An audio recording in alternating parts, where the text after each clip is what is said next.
ಪ್ರಾರ್ಥನಾಪೂರ್ವಕವಾಗಿ ದೇವರನ್ನು ಘನಪಡಿಸುವುದು ಸ್ತುತಿಸುವುದು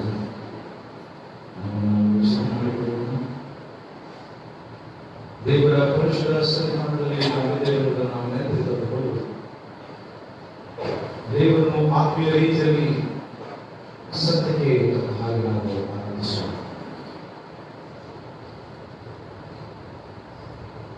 ಮಹೋನ್ನತನಾದ ದೇವರೇ, ನಮಗೆ ಸ್ತೋತ್ರ. ಭೂಪರಲೋಕಗಳೆಲ್ಲವನ್ನೂ ಸ್ಮರಣೆ ಉಂಟು ಮಾಡಿ, ಮಹಾಭೂತವನ್ನು ಸ್ಮರಣೆ ಉಂಟು ಮಾಡಿ, ಇಡೀ ಸೃಷ್ಟಿಯನ್ನು ಸ್ತುತಿಸಿದ ಬಾಡಿನ ಮಾರ್ಗದ ಬೇರೆಗೆ ನಡೆಯುವಂತಹ ಸಂದರ್ಭದಲ್ಲಿ ನಾವು ಸಹ ನನ್ನ ಮಕ್ಕಳು ಸಪೋಕ್ತರು ಆಗಿರುವವರಾದ ನಾವು ನಿನ್ನನ್ನು ಕೊಂಡಾಡಲು, ಸ್ತುತಿಸಲು, ಕರಪಡಿಸಲು ನಿನ್ನ ಸನ್ನಿಧಾನದಲ್ಲಿ ನಾವು ಸೇರಿದ್ದೇವೆ. ನಮ್ಮನ್ನು ಆಶೀರ್ವದಿಸು, ನಮ್ಮನ್ನು ಬಲಪಡಿಸು. ಯಾರ ಮುಖಾಂತರ ನೀನು ಮಾತಬೇಕು ಘನ ಮಾನ ಸ್ತುತಿ ಸ್ತೋತ್ರವನ್ನು ಹೊಂದಿಕೊಂಡು ನಿರಾಪನ ಕೃಪೆಯನ್ನು ನಮ್ಮೆಲ್ಲರನ್ನು ತುಂಬಿಸಿದಾಗ ನಡೆಸುವುದಾಗಿ ನಮ್ಮ ಆರಾಧನೆ ತಂದೆ ಕುಮಾರ ಪವಿತ್ರಾತ್ಮನ ನಾಮದಲ್ಲಿ ಆರಾಧನೆ. ನಾವು ಹಾಗೆ ಮಾಡುವ ಸಂಗೀತಗಳಲ್ಲಿ 27ನೇ ಸಂಗೀತವನ್ನು ಮಾಡೋಣ. ಸಂಗೀತಗಳಲ್ಲಿ 27ನೇ ಸಂಗೀತ ಎಲ್ಲರೂ ಕೂಡಿ ಮಾಡುವ ದೇವರು ಪ್ರೀತಿಯ ಹಾಡಲು 3 ಚರಣಗಳು ಮಾತ್ರ ಮಾಡೋಣ. ಪ್ರಾರ್ಥನಾ 3 ಚರಣಗಳು 27ನೇ ಸಂಗೀತದಿಂದ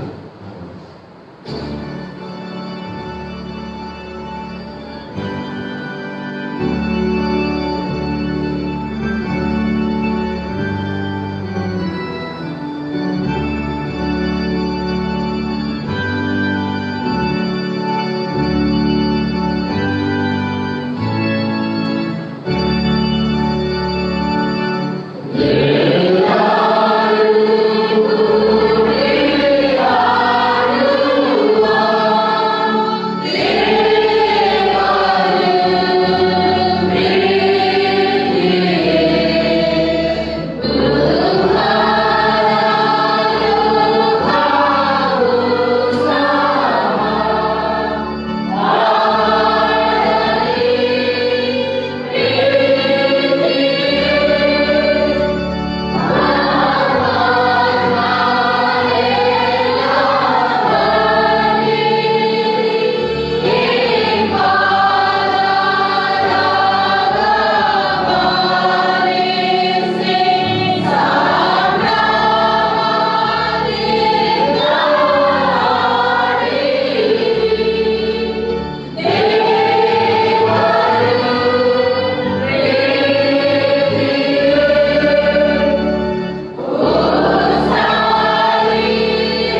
ಅದ್ಭುತವಾದ ಆರಾಧನಾ ಕ್ರಮ ಪುಸ್ತಕದಲ್ಲಿ ಪುಟ 123 ಅನುಸರಿಸೋಣ. 123ನೇ ಪುಟದಲ್ಲಿರುವಂತಹ 3ನೇ ವಿಧಾನದ ಸ್ತುತಿಯ ಭಾಗವನ್ನು ಅನುಸರಿಸೋಣ. ಪುಟ 123. ಕೃತಜ್ಞತಾಸ್ತುತಿಯೊಡನೆ ಆತನ ಮಂದಿರದ್ವಾರಗಳಿಗೂ ಕೀರ್ತಿಯೊಡನೆ ಆತನ ಅಂಗಳಗಳಿಗೆ ಬಂದಿರಿ. ಆತನ ಉಪಕಾರ ಸ್ಮರಿಸಿದ ಆತನ ನಾಮವನ್ನು ಕೊಂಡಾಡಿರಿ.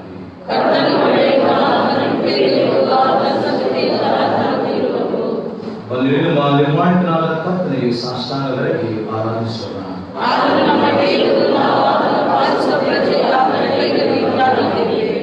ಕರ್ತನ ಪರ್ವತವನ್ನು ಹತ್ತತಕ್ಕವನು ಯಾರು ಆತನ ಪವಿತ್ರ ಸ್ಥಾನದಲ್ಲಿ ನಿಲ್ಲುವುದಕ್ಕೆ ಯಂತ್ರವನ್ನು ಯೋಗ್ಯನು.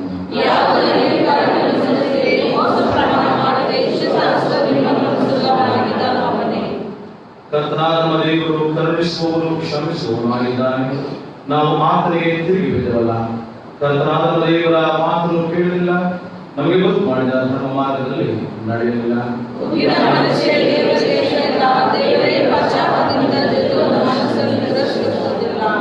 ಯೇಸುವಿನಿಂದ ಮೇಲೆ ಕಷ್ಟಪಡುವವರೇ ಹೊರೆ ಹೊತ್ತವರೇ ನೀವೆಲ್ಲರೂ ನನ್ನ ಬಳಿಗೆ ಬಂದಿರಿ, ನಾವು ನಿಮಗೆ ವಿಶ್ರಾಂತಿ ಕೊಡುವೆವು.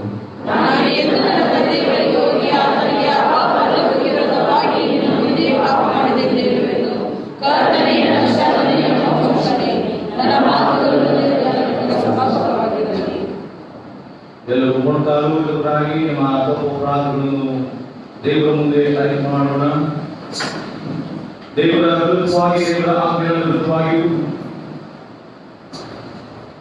ದೇವರ ಚಿಂತನೆಗೆ ವಿರುದ್ಧವಾಗಿ ನಾವು ಮಾಡುವಂತಹ ಪ್ರತಿಯೊಂದು ತಪ್ಪು ಅಪರಾಧಗಳನ್ನು ಮೊಣಕಾಲೂರಿಗಾಗಿ ಅರಿಕೆ ಮಾಡೋಣ. ಕ್ಷಣವೊಂದು ಮೊಣಕಾಲೂರಿಗಾಗಿಯೂ ತದನಂತರದಲ್ಲಿ ಪಾಪ ಹೇಗೆ ಹೋದಿತು ಯೇಸು ಪರಿಹರಿಸಬಲ್ಲ ಗೀತೆಯನ್ನು ಪ್ರಾರ್ಥನಾ ಪೂರ್ವಕವಾಗಿ ಮಾಡೋಣ. ಪಾಪ ಹೇಗೆ ಹೋದಿತು ಎಂಬುದನ್ನು ಕ್ಷಣ ಹೊತ್ತು ಮೌನವಾಗಿ ನಿಮ್ಮ ತಪ್ಪು ಅಪರಾಧಗಳನ್ನು ಅರಿಕೆ ಮಾಡ್ರಿ. ತದನಂತರದಲ್ಲಿ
ಪಾಪದಲ್ಲಿರುವ ಪ್ರಾರ್ಥನೆಯನ್ನು ಎಲ್ಲರೂ ತಾಯಿ ಮಾಡೋಣ. ಪುಟ 127.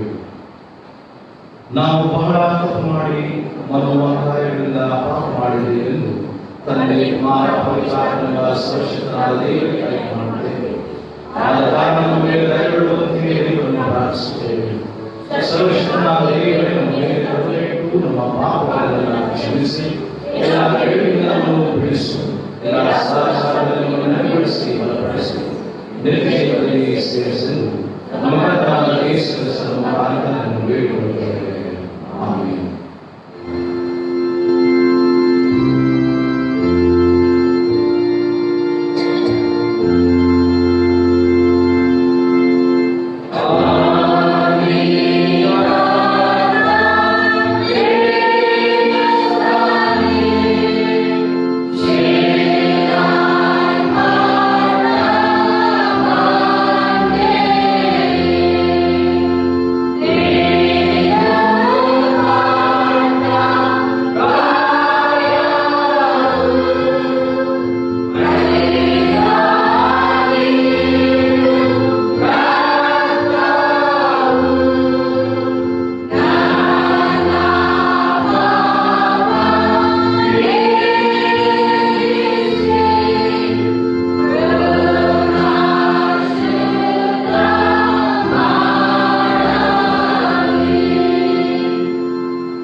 ಯಥಾರ್ಥವಾಗಿ ಆಯ್ಕೆ ಮಾಡಿದವರಿಗೆ ದೇವರ ಕ್ಷಮಾವಚನ ಎಂದಿದೆ.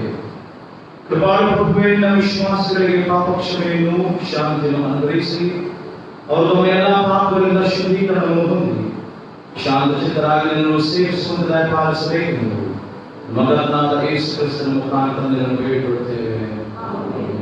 ನಾವೆಲ್ಲರೂ ಎದ್ದು ನಿಂತು ದೇವರಿಗೆ ಉಪಕಾರ ಸ್ಮರಣೆ ಮಾಡೋಣ. ದೇವರಿಗೆ ನಾವು ಉಪಕಾರ ಸ್ಮರಣೆ ಮಾಡುವ ಹಾಗೆ ಕೀರ್ತನ ಸಂಗ್ರಹ 116, ಕೀರ್ತನೆಯ ಸಂಗ್ರಹ 116, 116ನೇ ಕೀರ್ತನೆ ಪ್ರಾರಂಭದ 14 ವಚನಗಳನ್ನು ಎಲ್ಲರೂ ಒಟ್ಟಾಗಿ ಓದೋಣ. 116ನೇ ಕೀರ್ತನೆಯ ಪ್ರಾರಂಭದ 14ನೇ ವಚನವನ್ನು ಎಲ್ಲರೂ ಒಟ್ಟಾಗಿ ಓದೋಣ. ಪುಟ 674, ಪುಟ 674, 116ನೇ ಕೀರ್ತನೆ. ಯೆಹೋವನನ್ನು ಪ್ರೀತಿಸುತ್ತೇನೆ, ಆತನ ಮೊರೆಯನ್ನು ಕೇಳುವವನು, ಆತನ ಜ್ಞಾಪನೆಗೆ ತಿರುಗುವುದಕ್ಕಾಗಿ ಜೀವವಿರುವವರೆಗೂ ಆತನಿಗೆ ಪ್ರಾರ್ಥಿಸುವೆನು. ಮರಣ ಪಾಶಗಳು ನನ್ನನ್ನು ಸುತ್ತುಕೊಂಡಿದ್ದವು, ಪಾತಾಳ ವೇದನೆಗಳನ್ನು ಹಿಡಿದಿದ್ದವು, ಚಿಂತೆಯಲ್ಲಿ ನಾನು ಹಿಡಿದು ಹೋಗಿದ್ದೇನೆ. ಆಗ ಯೆಹೋವನ ಹೆಸರು ಹೇಳಿ, ಯೆಹೋವನೇ ಕೃಪೆ ಮಾಡಿ ನನ್ನ ಪ್ರಾಣವನ್ನು ರಕ್ಷಿಸಲು ಪ್ರಾರ್ಥಿಸುವೆನು. ಯೆಹೋವನು ಕೃಪಾಳುವು ನೀತಿವಂತನಾಗಿದ್ದಾನೆ, ನನ್ನ ದೇವರು ಕನಿಕರವುಳ್ಳವನು. ಯೆಹೋವನು ಸಾಧುಗಳನ್ನು ಕಾಪಾಡುವವನು, ಕುಗ್ಗಿದವರನ್ನು ರಕ್ಷಿಸುವನು. ನನ್ನ ಮನವೇ ನಿನ್ನ ಶಾಂತಿಯಲ್ಲಿ ತಿರುಗು, ಯೆಹೋವನು ನಿನಗೆ ಬಹುಪಕಾರವನ್ನು ಮಾಡಿದನಲ್ಲ. ಯೆಹೋವನೇ, ನಾನು ಜೀವಲೋಕದಲ್ಲಿದ್ದು ನಿನಗೆ ನಡೆದುಕೊಳ್ಳಬೇಕೆಂದು ನೀನು ನನ್ನ ಪ್ರಾಣವನ್ನು ಮರಣಕ್ಕೆ ತಪ್ಪಿಸಿ ಕಣ್ಣೀರನ್ನು ನಿಲ್ಲಿಸಿ ನನ್ನ ಪಾದಗಳನ್ನು ಎಳೆದುಕೊಳ್ಳಲಿಕ್ಕಾಗಿ ನಾನು ಬಹಳವಾಗಿ ಕುಗ್ಗಿ ಹೋಗಿದ್ದೇನೆಂದಾಗಲು ಮನುಷ್ಯರ ಒಳ್ಳೆಯದು ಭರವಸುಳ್ಳವನಾಗಿಯೇ ಇದ್ದೇನೆ. ಯೆಹೋವನ ಬಹುಪಾರಗಳಿಗೆ ಏನು ಮಾಡಲಿ, ರಕ್ಷಣಾ ಪಾತ್ರೆಯನ್ನು ತೆಗೆದುಕೊಂಡು ಯೆಹೋವನ ನಾಮವನ್ನು ಪ್ರಕಟಪಡಿಸುತ್ತೇನೆ. ಯೆಹೋವನಿಗೆ ಹೊರತಾಗಿಗಳನ್ನು ಜನರ ಮುಂದೆ ಸಲ್ಲಿಸುವೆನು.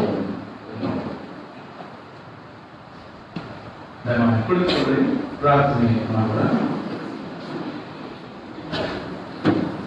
ಕರ್ತನಿಂದ ನೀವು ಮೊರೆಯಿಡುವ ಜನರ ಪ್ರಾರ್ಥನೆಗಳನ್ನು ನೀವು ಲಾಭಿಸಿ ತಾವು ಏನು ಮಾಡಬೇಕೆಂಬುದನ್ನು ಅವರು ವಿವೇಚಿಸಿ ತಿಳುಕೊಳ್ಳುವುದಕ್ಕೂ ಅದನ್ನು ಸರಿಯಾಗಿ ಸ್ಥಿತಿಗೆ ತರುವುದಕ್ಕೂ ಅವರಿಗೆ ಕೃಪಾವರವು ತ್ರಾಣವು ದೊರೆಯುವಂತೆ ಅನುಗ್ರಹಿಸಬೇಕೆಂದು ನಮ್ಮ ಪ್ರಭುವಾದ ಯೇಸು ಕ್ರಿಸ್ತನ ಮುಖಾಂತರ ನಿನ್ನನ್ನು ಬೇಡಿಕೊಳ್ಳುತ್ತೇವೆ. ಸುವಾರ್ತ ವೇದ ಪಾಲನೆಯನ್ನು ಆಲಿಸೋಣ.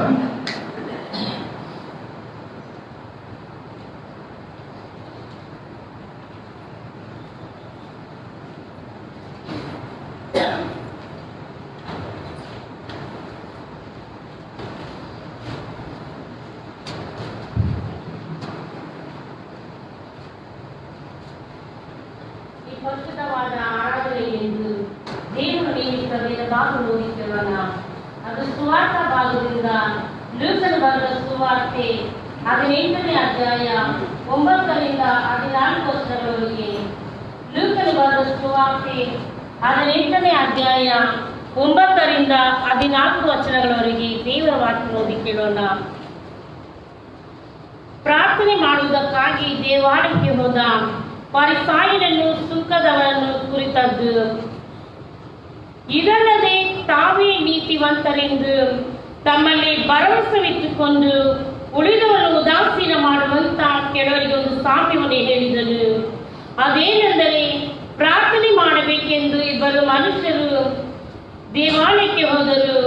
ಒಬ್ಬನು ಫರಿಸಾಯನು, ಒಬ್ಬನು ಸುಂಕದವನು. ಫರಿಸಾಯನು ನಿಂತುಕೊಂಡು ಪ್ರಾರ್ಥಿಸುವಾಗ ತನ್ನೊಳಗೆ, ದೇವರೇ, ಸುಳುಕೊಳ್ಳುವವರು, ಅನ್ಯಾಯಗಾರರು, ಆಧಾರ ಮಾಡುವವರು ಆಗಿರುವ ಉಳಿದ ಜನರಂತೆ ನಾನಲ್ಲ, ಈ ಸುಂಕದವನಂತೆಯೂ ಅಲ್ಲ. ಆದುದರಿಂದ ನಿನಗೆ ಸ್ತೋತ್ರ ಮಾಡುತ್ತೇನೆ. ವಾರಕ್ಕೆ 2 ಆವರ್ತಿ ಉಪವಾಸ ಮಾಡುತ್ತೇನೆ. ನಾನು ಸಂಪಾದಿಸುವ ಎಲ್ಲದರಲ್ಲಿಯೂ 10ರ1 ಪಾಲು ಕೊಡುತ್ತೇನೆ ಅಂದುಕೊಂಡನು. ಆದರೆ ಆ ಸುಂಕದವನು ದೂರದಲ್ಲಿ ನಿಂತು ಆಕಾಶದ ಕಡೆಗೆ ಕಣ್ಣೆತ್ತಿ ನೋಡುವುದಕ್ಕೂ ಮನಸ್ಸಿಲ್ಲದೆ ಎದೆಯನ್ನು ಬಡಕೊಳ್ಳುತ್ತಾ, ದೇವರೇ, ಪಾಪಿಯಾದ ನನ್ನನ್ನು ಕರುಣಿಸು ಅಂದನು. ಇವನು ನೀತಿವಂತನೆಂದು ನಿರ್ಣಯಿಸಲ್ಪಟ್ಟವನಾಗಿ ತನ್ನ ಮನೆಗೆ ಹೋದನು. ಆ ಫರಿಸಾಯನು ಅಂಥವನಾಗಿ ಹೋಗಲಿಲ್ಲ ಎಂದು ನಿಮಗೆ ಹೇಳುತ್ತೇನೆ. ತನ್ನನ್ನು ಹೆಚ್ಚಿಸಿಕೊಳ್ಳುವ ಪ್ರತಿಯೊಬ್ಬನು ತಗ್ಗಿಸಲ್ಪಡುವನು, ತನ್ನನ್ನು ತಗ್ಗಿಸಿಕೊಳ್ಳುವನು ಹೆಚ್ಚಿಸಲ್ಪಡುವನು ಅಂದನು ಎಂಬುವಂಥದ್ದು ದೇವರ ವಾಕ್ಯನ ಆಶೀರ್ವದಿಸಲಿ.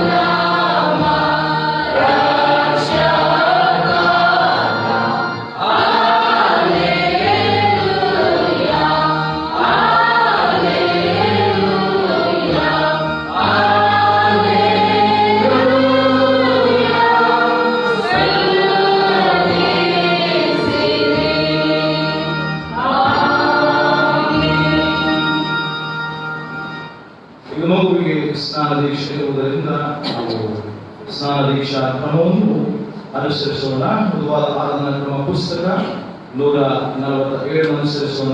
ಎಲ್ಲರೂ ನಿಲ್ಲುವಂತೆ ನಾನು ಹೇಳಿಕೊಡುತ್ತೇನೆ. 268ನೇ ಸಂಗೀತ ನನ್ನ ಆಶೀರ್ವಾದ ಮಾಡಲು ಅಗತ್ಯ ಹೊಂದಬಹುದು. ಈ ಸಂಗೀತವನ್ನು ಮಾಡುವಾಗ ತಂದೆ ತಾಯಿಗಳು ಮಗುವನ್ನು ಮುಂದೆ ಕರೆದುವಂತೆ ಕೇಳಿಕೊಳ್ಳುತ್ತಾರೆ.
ಪುಸ್ತಕ 147 ಅನುಸರಿಸೋಣ.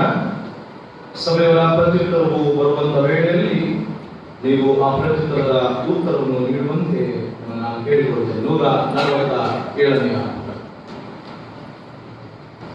ಕರ್ತನ ನಾಮದಲ್ಲಿ ನಮಗೆ ರಕ್ಷಣೆಯಾಗುವುದು, ಆತನು ಭೂಮಿ ಆಕಾಶವನ್ನು ಉಂಟು ಮಾಡಿದನು. ಸಭೆಯ ಮಾಡಿಕೊಳ್ಳುತ್ತೇವೆ. ಪ್ರಾರ್ಥನೆ ಮಾಡೋಣ. ಸರ್ವಶಕ್ತನಾದ ದೇವರೇ, ಇಸ್ರಾಯೇಲಿನ ಪರಿಪಾಲನೆಯನ್ನು ಆದುಕೊಂಡ ಜನರನ್ನು ಐಗುಪ್ತ ದೇಶದ ದಾಸತ್ವದಿಂದ ಬಿಡಿಸಿ ಅವರೊಂದಿಗೆ ದೃಢವಾದ ಒಡಂಬಡಿಕೆಯನ್ನು ಸ್ಥಾಪಿಸಿದ ಆತನೇ ನಮ್ಮ ಮಂದೆಗೆ ಪ್ರಸನ್ನನಾಗಿ ಸ್ನಾನದೀಕ್ಷೆ ಮೂಲಕ ನಿನ್ನ ಸ್ವಾಸ್ಥ್ಯಕ್ಕೆ ಸೇರಿಸಲ್ಪಡುವ ಈ ಮಗುವು ನಿನ್ನ ಕೃಪೆಯ ಒಡಂಬಡಿಕೆಯ ನಿಮಿತ್ತ ಪಾಪವೆಂಬ ದಾಸತ್ವದಿಂದ ಬಿಡುಗಡೆ ಹೊಂದಿ ನಿನ್ನ ಕುಮಾರನಾಗಿರುವ ನಮ್ಮ ರಕ್ಷಕನಾದ ಯೇಸು ಕ್ರಿಸ್ತನ ಹೆಸರಿನಲ್ಲಿ ನೀನು ನಮಗೆ ವಾಗ್ದಾನ ಮಾಡಿದ ನಿತ್ಯ ಜೀವನ ಪಡೆಯುವಂತೆ ಅನುಗ್ರಹಿಸಬೇಕೆಂದು ನಿನ್ನೊಂದು ಪವಿತ್ರಾತ್ಮನಿಗೂ ಕೂಡಿ ಏಕದೇವರಾಗಿ ಸದಾ ಜೀವಿಸಿ ಆಳುವ ಆತನ ಮುಖಾಂತರ ನಿನ್ನನ್ನು ಬೇಡಿಕೊಳ್ಳುತ್ತೇವೆ. ಆಮೆನ್. ಪ್ರೇರೆ ಮಗುವು ಕ್ರಿಸ್ತನ ಅಂಗವೆಂದು, ದೇವರ ಮಗುವೆಂದು, ಪರಲೋಕ ರಾಜ್ಯಕ್ಕೆ ಬಾಧ್ಯವೆಂದು ಮುದ್ರಿತವಾಗುವ ಹಾಗೆ ನಾವು ಮಾತನಾಡಿದ ಮೇರೆಗೆ ಈ ಮಗುವನ್ನು ಸ್ನಾನಿಸಿಕೊಳ್ಳಲು ಕೂಡಿ ಬಂದಿದೆ. ಆದ್ದರಿಂದ ನಮ್ಮ ಕರ್ತನು ರಕ್ಷಕನು ಆಗಿರುವ ಯೇಸು ಕ್ರಿಸ್ತನ ಮಾತುಗಳನ್ನು ಕೇಳಿರಿ. ನೀವು ಹೊರಟು ಹೋಗಿ ಎಲ್ಲ ದೇಶಗಳ ಜನರನ್ನು ಶಿಷ್ಯರನ್ನಾಗಿ ಮಾಡಿರಿ. ಅವರಿಗೆ ತಂದೆಯ ಮಗನ ಪವಿತ್ರಾತ್ಮನ ಹೆಸರಿನಲ್ಲಿ ದೀಕ್ಷಾ ಸ್ನಾನ ಮಾಡಿಸಿ, ನಾನು ನಿಮಗೆ ನಿಜ ನಿಜವಾಗಿ ಹೇಳುತ್ತೇನೆ, ಒಬ್ಬನು ನೀರಿನಿಂದಲೂ ಆತ್ಮನಿಂದಲೂ ಹುಟ್ಟದಿದ್ದರೆ ದೇವರ ರಾಜ್ಯಕ್ಕೆ ಸೇರಲಾರನು. ಶ್ರೀಮಾನ್ ಬರೆದ ಸ್ವಾರ್ಥದಲ್ಲಿರುವುದನ್ನು ಕೇಳಿ, ಕೆಲವರು ತಮ್ಮ ಚಿಕ್ಕ ಮಕ್ಕಳನ್ನು ಯೇಸುವಿನಿಂದ ಮುಟ್ಟಿಸಬೇಕೆಂದು ಆತನ ಬಳಿಗೆ ತರಲು ಶಿಷ್ಯರು ಅವರನ್ನು ಗದರಿಸಿದರು. ಆದರೆ ಯೇಸು ಅದನ್ನು ಕಂಡು ಕೋಪಗೊಂಡು ಅವರಿಗೆ, ಮಕ್ಕಳನ್ನು ನನ್ನ ಹತ್ತಿರಕ್ಕೆ ಬರಗೊಳಿಸಿ ಅವುಗಳಿಗೆ ಅಡ್ಡಿ ಮಾಡಬೇಡ. ದೇವರ ರಾಜ್ಯವು ಇಂಥವರದೇ. ನಿಮಗೆ ಸತ್ಯವಾಗಿ ಹೇಳುತ್ತೇನೆ, ಯಾವನು ಶಿಶುಭಾವದಿಂದ ದೇವರ ರಾಜ್ಯವನ್ನು ಅಂಗೀಕರಿಸುವುದಿಲ್ಲವೋ ಅವನು ಅದರಲ್ಲಿ ಸೇರುವುದೇ ಇಲ್ಲ ಎಂದು ಹೇಳಿ ಅವುಗಳನ್ನು ಅಪ್ಪಿಕೊಂಡು ಅವುಗಳ ಮೇಲೆ ಕೈಯಿಟ್ಟು ಆಶೀರ್ವದಿಸಿದನು. ವಿಶ್ವಾಸದಲ್ಲಿ ರಕ್ಷಕನಾದ ಕ್ರಿಸ್ತನು ಮಕ್ಕಳನ್ನು ತನ್ನ ಹತ್ತಿರಕ್ಕೆ ಕರೆಕೊಂಡು ಬರಬೇಕೆಂದು ಅಪ್ಪಣೆ ಮಾಡಿದಾಗ ಹೇಳಿದ ಮಾತುಗಳನ್ನು ನೀವು ಕೇಳಿದ್ದೀರಿ. ಆತನು ಅವುಗಳನ್ನು ಒಪ್ಪಿಕೊಂಡು ಆಶೀರ್ವದಿಸಿದನೆಂದು ತಿಳಿದುಕೊಂಡಿದ್ದೀರಿ. ಯೇಸು ಕ್ರಿಸ್ತನು ನಿನ್ನೆ ಇದ್ದ ಹಾಗೆಯೇ ಹೊರಟಿದ್ದಾನೆ, ನಿರಂತರವೂ ಹಾಗೆಯೇ ಇರುವನು. ಆತನು ಈ ಮಗುವನ್ನು ಪ್ರೀತಿಸುತ್ತಾನೆ ಅಲ್ಲದೆ ಈ ಮಗುವನ್ನು ಅಂಗೀಕರಿಸಿ ತನ್ನ ಕೃಪಾಹಸ್ತದಿಂದ ಈ ಮಗುವನ್ನು ಅಪ್ಪಿಕೊಂಡು ಈ ಮಗುವಿಗೆ ನಿರ್ದೇಶಿಸುವೆಂಬ ಆಶೀರ್ವಾದವನ್ನು ಅನುಗ್ರಹಿಸುವುದಕ್ಕೆ ಆತನು ಸಿದ್ಧನಾಗಿರುತ್ತಾನೆ. ಈ ಚಿಕ್ಕ ಮಗು ನಿಮ್ಮ ಕೂಡ ದೇವರಿಗೆ ಸೇರಿದವರಾಗಿದ್ದಾರೆ. ಪವಿತ್ರ ಸ್ನಾನ ದೀಕ್ಷೆಯಲ್ಲಿ ಆತನು ಈ ಮಗುವನ್ನು ಕ್ರಿಸ್ತನ ನಂಬಿಕೆಯುಳ್ಳ ಕುಟುಂಬದಲ್ಲಿಯೂ ಮನೆತನದಲ್ಲಿಯೂ ಸೇರಿಸಿ ನಿಲ್ಲಿಸುತ್ತಾನೆ. ಹೀಗೆ ಈ ಮಗು ಕ್ರಿಸ್ತನಲ್ಲಿ ಅಂಗವಾಗಿಯೂ ಪರಲೋಕ ರಾಜ್ಯಕ್ಕೆ ಬಾಧ್ಯಸ್ಥವಾಗಿಯೂ ಬೆಳೆಯುವುದಕ್ಕೆ ಆಸ್ಪದವಾಗುವುದು. ಮಾಡಿ ಕೇಳಿಕೊಡುತ್ತೇನೆ, ಮಕ್ಕಳಿಗೆ ಸ್ನಾನ ದೀಕ್ಷೆ ಕೊಡುವಂತಹ ತಾಯಿಗಳು ಸ್ನಾನ ದೀಕ್ಷೆಗೆ ಆಧಾರವಾದಂತಹ ಕ್ರಿಸ್ತ ನಂಬಿಕೆಯನ್ನು ಒಪ್ಪಿಕೊಳ್ಳುವುದು, ತಾವು ಅವುಗಳನ್ನು ಕ್ರಿಸ್ತನ ಮಾರ್ಗದಲ್ಲಿ ಬೆಳೆಸುವುದಾಗಿ ಮಾತು ಕೊಡುವುದು ಅವರ ಧರ್ಮವಾಗಿದೆ. ಪ್ರೀತಿಯುಳ್ಳ ತಂದೆ ತಾಯಿಯವರೇ, ತಂದೆ ಕುಮಾರ ಪವಿತ್ರಾತ್ಮ ಎಂಬ ಏಕದೇವರನ್ನು ನಂಬುತ್ತೀರಾ? ಹಾಗಾದರೆ ನಾವೆಲ್ಲರೂ ನಮ್ಮ ಕ್ರೈಸ್ತ ವಿಶ್ವಾಸವನ್ನು ಆಯ್ಕೆ ಮಾಡೋಣ. ಅಪೊಸ್ತಲರ ವಿಶ್ವಾಸ ಸೂತ್ರವನ್ನು ಆಯ್ಕೆ ಮಾಡೋಣ. ಪರಲೋಕಗಳನ್ನು ಸೃಷ್ಟಿಸಿದ ಸರ್ವಶಕ್ತನಾಗಿರುವ ತಂದೆಯಾದ ದೇವರನ್ನು ನಂಬುತ್ತೇನೆ. ಆಮೇಲೆ ಕುಮಾರನಾಗಿರುವ ಯೇಸು ಕ್ರಿಸ್ತನನ್ನು ನಂಬುತ್ತೇನೆ. ಏಕನ ಪವಿತ್ರಾತ್ಮನಿಂದ ನಮ್ಮೊಡನೆ ಪರಿಚಯಿಸಲ್ಪಟ್ಟು ಆಕೆಯ ಹುಟ್ಟಿ ಪುನರುತ್ಥಾನದ ಮಾರ್ಗದಲ್ಲಿ ಶ್ರಮ ಹೊಂದಿ ಶಿಷ್ಯರಿಗೆ ಹೇಳಲ್ಪಟ್ಟು ಸಂತಪಟ್ಟು ಪಾತಾಳಕ್ಕೆ ಇಳಿದು ಮೂರನೇ ದಿವಸದಲ್ಲಿ ಸತ್ತವರಿಂದ ಎದ್ದು ಪರಲೋಕಕ್ಕೆ ಹೋಗಿ ಸರ್ವಶಕ್ತನಾಗಿರುವ ತಂದೆಯಾದ ದೇವರ ಬಲಪಾರ್ಶ್ವದಲ್ಲಿ ಕುಳಿತುಕೊಂಡಿರುತ್ತಾನೆ. ನಂಬುತ್ತೇನೆ. ನಾನು ಪರಿಶುದ್ಧಾತ್ಮನನ್ನು ನಂಬುತ್ತೇನೆ. ಒಂದೇ ಪರಿಶುದ್ಧ ಕ್ರೈಸ್ತವ್ಯವು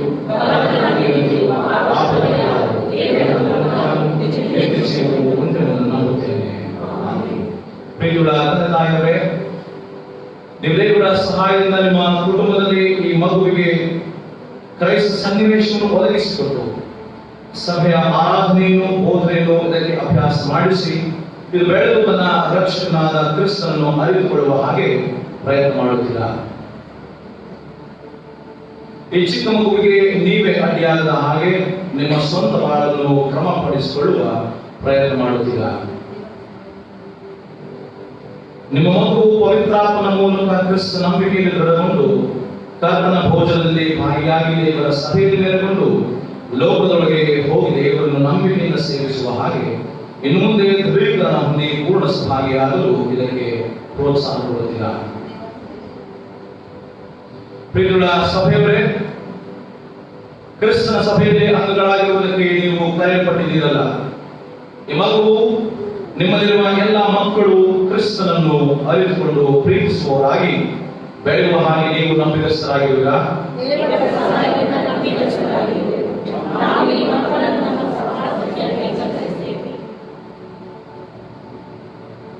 ಕರ್ತನು ನಿಮ್ಮೊಂದಿಗಿರಲಿ.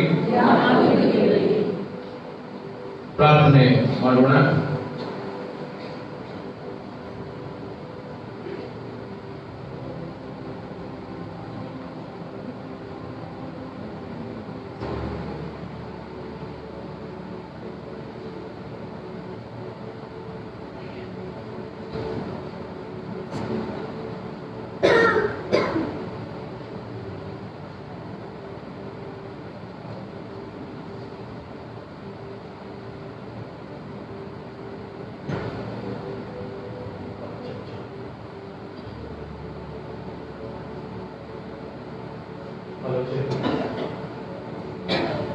ದೇವರಾದ ಕರ್ತನೇ ಪರಮ ತಂದೆಯೇ, ಸರ್ವ ವಸ್ತುಗಳನ್ನು ಉಂಟು ಮಾಡಿ ಅವುಗಳಲ್ಲಿ ನಮಗೆ ನೀರನ್ನು ಒದಗಿಸಿಕೊಟ್ಟ ಆತನೇ ಸ್ತುತಿಗಳು ನೀನು ದಯಮಾಡಿ ಪ್ರತಿಫಲವನ್ನು ನೀಡುವಂತೆ ಕೇಳಿಕೊಳ್ಳುತ್ತೇನೆ. ಆರಾಧನಾ ಪುಸ್ತಕ 152ನೇ ಪುಟ.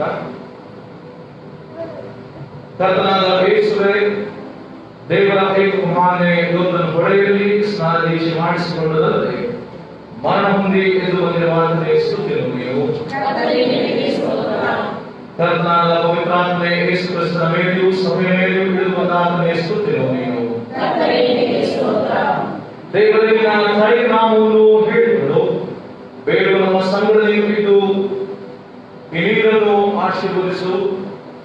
ಇದು ಪಾಪ ವಿಶುದ್ಧಿಯ ಸಂಕೇತವಾಗುವಂತೆಯೂ ಇದರಲ್ಲಿ ಸ್ನಾನ ದೀಕ್ಷೆ ಹೊಂದುವವರು ನಿತ್ಯ ಜೀವಕ್ಕಾಗಿ ಹೊಸದಾಗಿ ಹುಟ್ಟುವಂತೆಯೂ ಅನುಗ್ರಹಿಸು.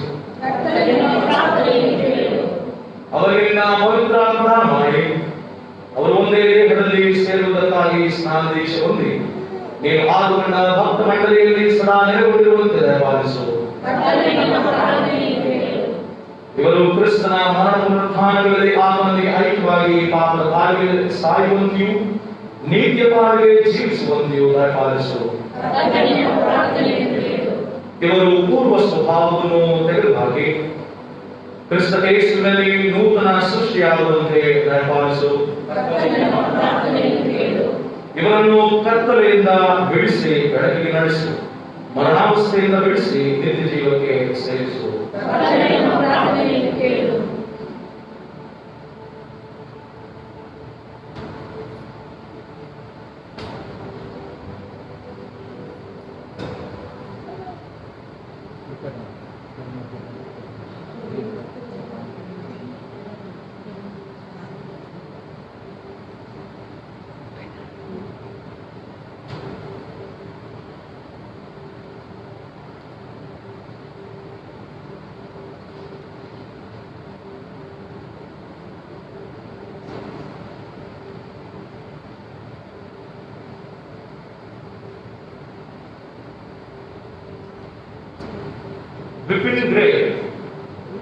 ವಿಪಿನ್ ರೇ, ನಿನಗೆ ತಂದೆಯ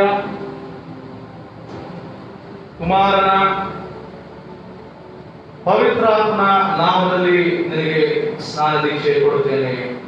ಆಮೇಲೆ ನಾವು ಈ ಮಗುವನ್ನು ಕ್ರಿಸ್ತನ ಮಂದೆಯಾಗಿರುವ ಸಭೆಯಲ್ಲಿ ಸೇರಿಸಿಕೊಂಡಿದ್ದೇವೆ. ಈ ಮಗುವಿಗೆ ಶಿಲುಬೆಯ ಗುರುತಿನಿಂದ ಹಾಕಿಸಿಕೊಂಡಂತ ಕ್ರಿಸ್ತನ ಮತಸ್ಥನೆಂದು ಒಪ್ಪಿಕೊಳ್ಳುವುದಕ್ಕೆ ನಾಚಿಕೆ ಪಡದೆ ಜೀವಾಂತ್ಯದವರೆಗೂ ಕ್ರಿಸ್ತನ ನಂಬಿಕೆಯುಳ್ಳ ದಾಸನಾಗಿರಲಿ. ಆಮೇಲೆ ದೇವರ ಆಶೀರ್ವಾದ ಹೊಂದಲಿ.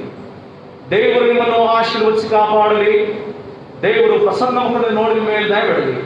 ದೇವರು ನಿಮ್ಮ ಮೇಲೆ ಕೃಪಕಟಾಕ್ಷವಿಟ್ಟು ಶಾಂತಿಯನ್ನು ಅನುಗ್ರಹಿಸಲಿ. ಆಮೇಲೆ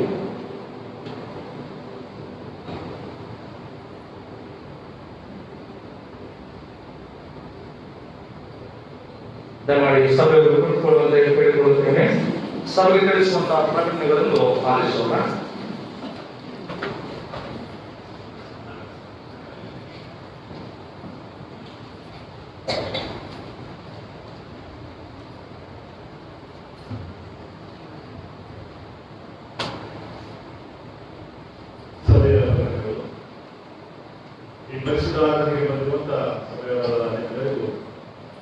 ಕ್ರಿಸ್ತರ ಸಂದರ್ಭದಲ್ಲಿ ಹೊಸವರಾಗಿದ್ದೇವೆ.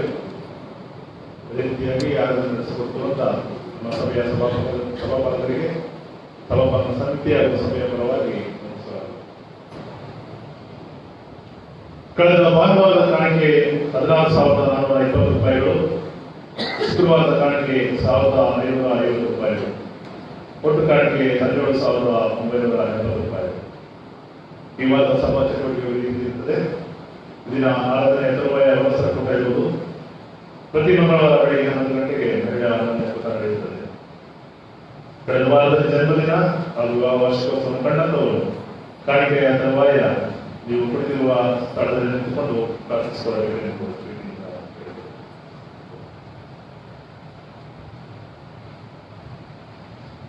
ನಾವು ತಂದಿರುವಂತಹ ಕಾಣಿಕೆಗಳನ್ನು ದೇವರಿಗೆ ಸಮರ್ಪಿಸೋಣ. 15ನೇ ಕೀರ್ತನೆಯನ್ನು ನಾವು ಕೀರ್ತನೆ ಜೀವನ ದೃಷ್ಟಿಯಿಂದ ಯೇಸು ನಾಮ ದಿವ್ಯ ಮಂತ್ರವಾಗಿದೆ.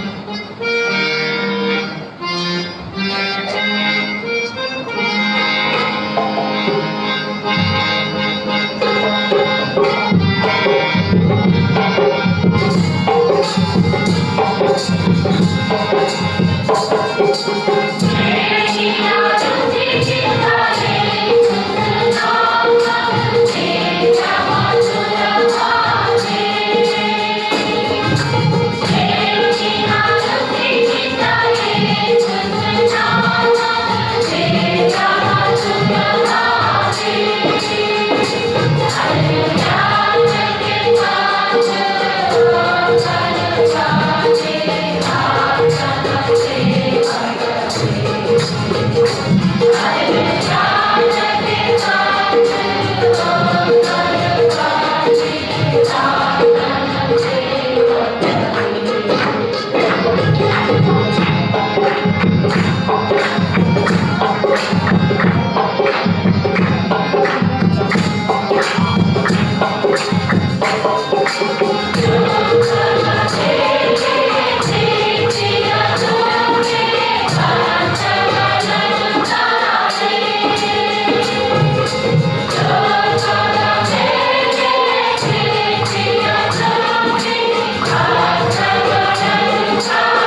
ಕುಮಾರ್ ಮತ್ತು ಮಾರ್ಗ್ರೆಟ್ ವಿವಾಹ ವಾರ್ಷಿಕೋತ್ಸವದ ಕಾರಣಕ್ಕೆ ಅಭಿಷೇಕ್, ದೀಕ್ಷಾ ಸ್ನಾನ ಮಾಡಿಸಿಕೊಂಡಂತ ಕುಟುಂಬದವರು ಉದಯ್ ಯೇಸುಮಣಿ, ಹೆಸರಿಲ್ಲದ ಒಂದು ಲಕೋಟೆ, ಜನ್ಮದಿನದ ಕಾಣಿಕೆಯಾಗಿ ಶ್ರೀಮತಿ ವೈ ಕುಮಾರಿ, ದಶಮಾಂಶ ಕಾಣಿಕೆ ಹೆಸರಿಲ್ಲದ ಒಂದು ಲಕೋಟೆ,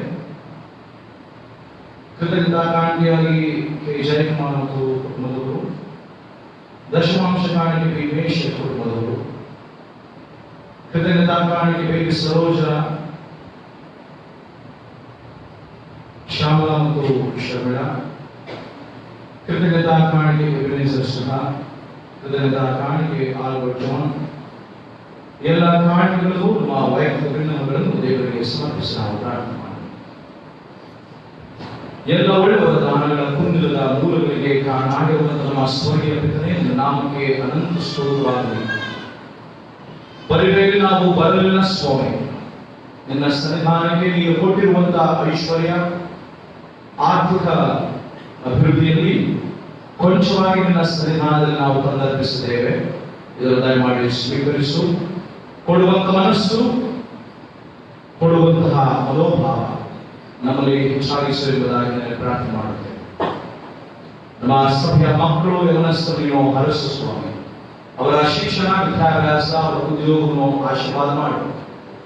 ನಿನ್ನ ವಾಕ್ಯದಲ್ಲಿ ನೆಲೆಗೊಂಡಿದ್ದು ಕೆಟ್ಟ ಅಭ್ಯಾಸಗಳಿಗೆ, ಕೆಟ್ಟ ಮಾರ್ಗದಲ್ಲಿ ಹೋಗುವುದಂತೆ ನೀನೇ ಅವರನ್ನು ಕಾಪಾಡು. ನಿನ್ನ ಸಹವಾಸ, ನಿನ್ನ ಸತ್ಸಂಬಂಧದಲ್ಲಿ ನಿರಂತರವಾಗಿದ್ದು ನಿನಗೆ ಭಯಭಕ್ತಿಯುಳ್ಳ ಮಕ್ಕಳಾಗಿ ಜೀವಿಸಲು ನೀನು ಅವರಿಗೆ ಸಹಾಯ ಪಾಲಿಸು. ನಮ್ಮ ಸಭೆಯ ಪುರುಷರು, ಮಹಿಳೆಯರನ್ನು ಸಹ ಆಶೀರ್ವಾದ ಮಾಡು. ಅವರ ದೈನಂದಿನ ಬಾಳ್ವೆ, ಚಟುವಟಿಕೆಗಳು, ಉದ್ಯೋಗ, ವ್ಯವಹಾರಗಳಲ್ಲಿ ನಿನ್ನ ಆಲೋಚನೆಗಳನ್ನು ಕೊಟ್ಟು ನಿನ್ನ ಚಿತ್ತಾನುಸಾರವಾಗಿ ಅವರ ಯೋಜನೆಗಳೆಲ್ಲವೂ ಸಫಲತೆ, ಯಶಸ್ಸು, ಶುಭವು ಕೃಪೆಯಿಂದ ತುಂಬಿಕೊಂಡಿರಲಿಕ್ಕಾಗುವ ಹಾಗೆ ನೀನು ಯೆಹೋವನಿಗಾಗಿ ಅವರಿಗೆ ಬೇಕಾದಂತೆಲ್ಲ ಸಕಲ ಆಶೀರ್ವಾದಗಳನ್ನು ಅನುಗ್ರಹಿಸು. ವೃದ್ಧಾಪ್ಯದಲ್ಲಿರುವಂತಹ ಹಿರಿಯರನ್ನು ನಿನ್ನ ಮುಂದೆ ಪ್ರಾರ್ಥಿಸುತ್ತೇವೆ. ಅವರಿಗೆ ಬೇಕಾದಂತಹ ಆಶ್ರಯವು, ಆಧಾರವು ನೀನಾಗಿ ಸಮಾಧಾನ, ಶಾಂತಿ, ನೆಮ್ಮದಿಯನ್ನು ಅನುಗ್ರಹಿಸಿಕೊಟ್ಟು ನಿನ್ನ ಆತ್ಮನ ಕೃಪೆಯಿಂದ ದಯೆಯಿಂದ ನೀನು ಕರುಣಿಸಿ ಕಾಪಾಡುವುದಾಗಿ ಪ್ರಾರ್ಥಿಸುತ್ತೇವೆ. ಆಲಯಕ್ಕೆ ಮಕ್ಕಳಾಗಿ ವೃದ್ಧಾಪ್ಯದಲ್ಲಿರುವವರಾಗಿ ನಾವು ಬಾರದೆ ಹೋಗಿದ್ದಂತಹ ವೇಳೆಯಲ್ಲಿ ಮನೆಯಲ್ಲಿ ಇದ್ದುಕೊಂಡು ನಾವು ಈ ಆರಾಧನೆಯನ್ನು ಸಾಮಾಜಿಕ ಜಾಲತಾಣ ಮೂಲಕವಾಗಿ ಭಾಗಿಯಾಗುವಂತಹ ಕೃಪೆಯನ್ನು ನಮ್ಮ ನಡೆಸಿದಕ್ಕೋಸ್ಕರವಾಗಿ ನಿಂದಿಸುವ. ಬಹುಮುಖ್ಯವಾಗಿ ನಮ್ಮೆಲ್ಲರಿಗೂ ಆರೋಗ್ಯವನ್ನು ದಯಪಾಲಿಸುವ, ಸಕಲ ವಿಧವಾದಂತಹ ಆರೋಗ್ಯ, ಬಲ, ಕ್ಷೇಮವನ್ನು ಅನುಗ್ರಹಿಸಿಕೊಟ್ಟು ನಿನ್ನಾತ್ಮನ ಕೃಪೆಯಿಂದ ಎಲ್ಲರನ್ನು ಕಾಪಾಡಿ ಸಂರಕ್ಷಿಸು. ಎಲ್ಲ ಕೊರೋನಾ ಸೋಂಕಿನಿಂದಲೂ, ರೋಗ ರುಜಿನಗಳಿಂದಲೂ, ಕಾಯಬಾಧಗಳಿಂದಲೂ ನೀನು ಅವರಿಗೆ ಬೇಕಾದಂತ ಎಲ್ಲ ಆ ಎಲ್ಲರ ಭಾಗ್ಯವನ್ನು ಅನುಗ್ರಹಿಸಿಕೊಟ್ಟು ನಿನ್ನ ಕೃಪಾವರಗಳಿಂದ ತುಂಬಿಸಿ ಮುನ್ನಡೆಸು. ಆಸ್ಪತ್ರೆಯಲ್ಲಿ ಬಂದಂತಹ ಶ್ರೀಮತಿ ಕುಮಾರಿ ಅವರ ಪತಿ ಶ್ರೀಯುತ ಜೇಮ್ಸ್ ಅವರನ್ನು ನೆನಪು ಮಾಡಿ ಪ್ರಾರ್ಥಿಸುತ್ತೇವೆ. ಕೊಟ್ಟಂತಹ ಆರೋಗ್ಯಕ್ಕೋಸ್ಕರವಾಗಿ ನಿನಗೆ ಸ್ತೋತ್ರ. ನಿನ್ನ ಕೃಪೆ, ನಿನ್ನ ದಯೆಯವರ ಮೇಲಿರಲಿ. ನಿನ್ನ ಅಂತಃಕರಣ, ನಿನ್ನ ಕೃಪಕಟಾಕ್ಷ ನಿತ್ಯ ಕಾಲಕ್ಕೂ ನಿನ್ನ ಕ್ರಾಂತಿಯಲ್ಲಿ ಬೀರುವಂಥದ್ದು ಅವರ ಮೇಲಾಗಲಿ ಎಂಬುದಾಗಿ ಪ್ರಾರ್ಥಿಸುತ್ತೇವೆ. ಅನಾರೋಗ್ಯ ಅಸೌಖ್ಯದಲ್ಲಿ ಯಾರಾದರೂ ಇರುವುದಾದರೆ ಅವರ ಹೆಸರು ಹೇಳಿ ನಾವು ಪ್ರಾರ್ಥನೆ ಮಾಡುವುದಕ್ಕೆ ಆಗದೆ ಹೋದಾಗ್ಯೂ ಅಂತಹ ಪ್ರಿಯರು ನಿನಗೆ ಗೊತ್ತಿದೆ ಸ್ವಾಮಿ. ಅಂಥವನ್ನು ನಿನ್ನ ಸ್ವಸ್ಥತೆಯ ಹಸ್ತವನ್ನು ಮುಟ್ಟಿ ಅವರನ್ನು ಸ್ಪರ್ಶಿಸು, ಗುಣಪಡಿಸು, ಆರೋಗ್ಯದ ಪಾಲಿಸು. ಅವರು ಸ್ವೀಕರಿಸುವಂತಹ ಆಹಾರ ಪಾನೀಯಗಳು, ಔಷಧ ಮದ್ದುಗಳ ಮುಖಾಂತರವಾಗಿ ನೀನು ಬಲಪಡಿಸಿ ಶೀಘ್ರವೇ ಪ್ರಮುಖರಾಗುವಂತೆ ನಿನ್ನ ಕೃಪಾವರಗಳಿಂದ ಅವರನ್ನು ತುಂಬಿಸಿ ಆಯರ ವಿಭಾಗದಿಂದ ಕಾಪಾಡಬೇಕೆಂಬುದಾಗಿ ನಮ್ಮನ್ನು, ನಮ್ಮ ಕಾಣಿಕೆಗಳನ್ನು, ನಮ್ಮ ಪ್ರಾರ್ಥನೆ, ವಿಜ್ಞಾಪನೆ ವಿನ್ನಪಗಳನ್ನು ನಿನ್ನ ಪಾದಾರವಿಂದ ಚರಣಗಳಿಗೆ ಒಪ್ಪಿಸುತ್ತಾ ಪರಮೋಚ್ಚ ಸ್ಥಾನದಲ್ಲಿ ವಾಸವಾಗಿರುವಂತಹ ಯೇಸುವಿನ ದಿವ್ಯ ನಾಮದಲ್ಲಿ ಈ ಪ್ರಾರ್ಥನೆಯನ್ನು ಬೇಡುತ್ತೇನೆ. ಜನ್ಮ ದಿವಸ ಮತ್ತು ವಿವಾಹ ವಾರ್ಷಿಕೋತ್ಸವವನ್ನು ಕಂಡಂತೂ ದಯಮಾಡಿ ಕುಳಿತಿರುವಂತಹ ಸ್ಥಳದಲ್ಲಿ ಎದ್ದು ನಿಲ್ಲುವಂತೆ ಕೇಳಿಕೊಳ್ಳುತ್ತೇನೆ. ನಾ ಹಾಡುವೆ, ನಾ ಪಾಡುವೆ ಸಂಸಾರ ಕ್ಷೇಮ ಬಾಳಿಗೆ. ಈ ಗೀತೆಯನ್ನು ಹಾಡುವ ಮೂಲಕವಾಗಿ ನಮ್ಮ ಪ್ರಿಯರಿಗೆ ನಾವು ವಿಶ್ವಾಸವನ್ನು ನಾವು ಕೊಡೋಣ.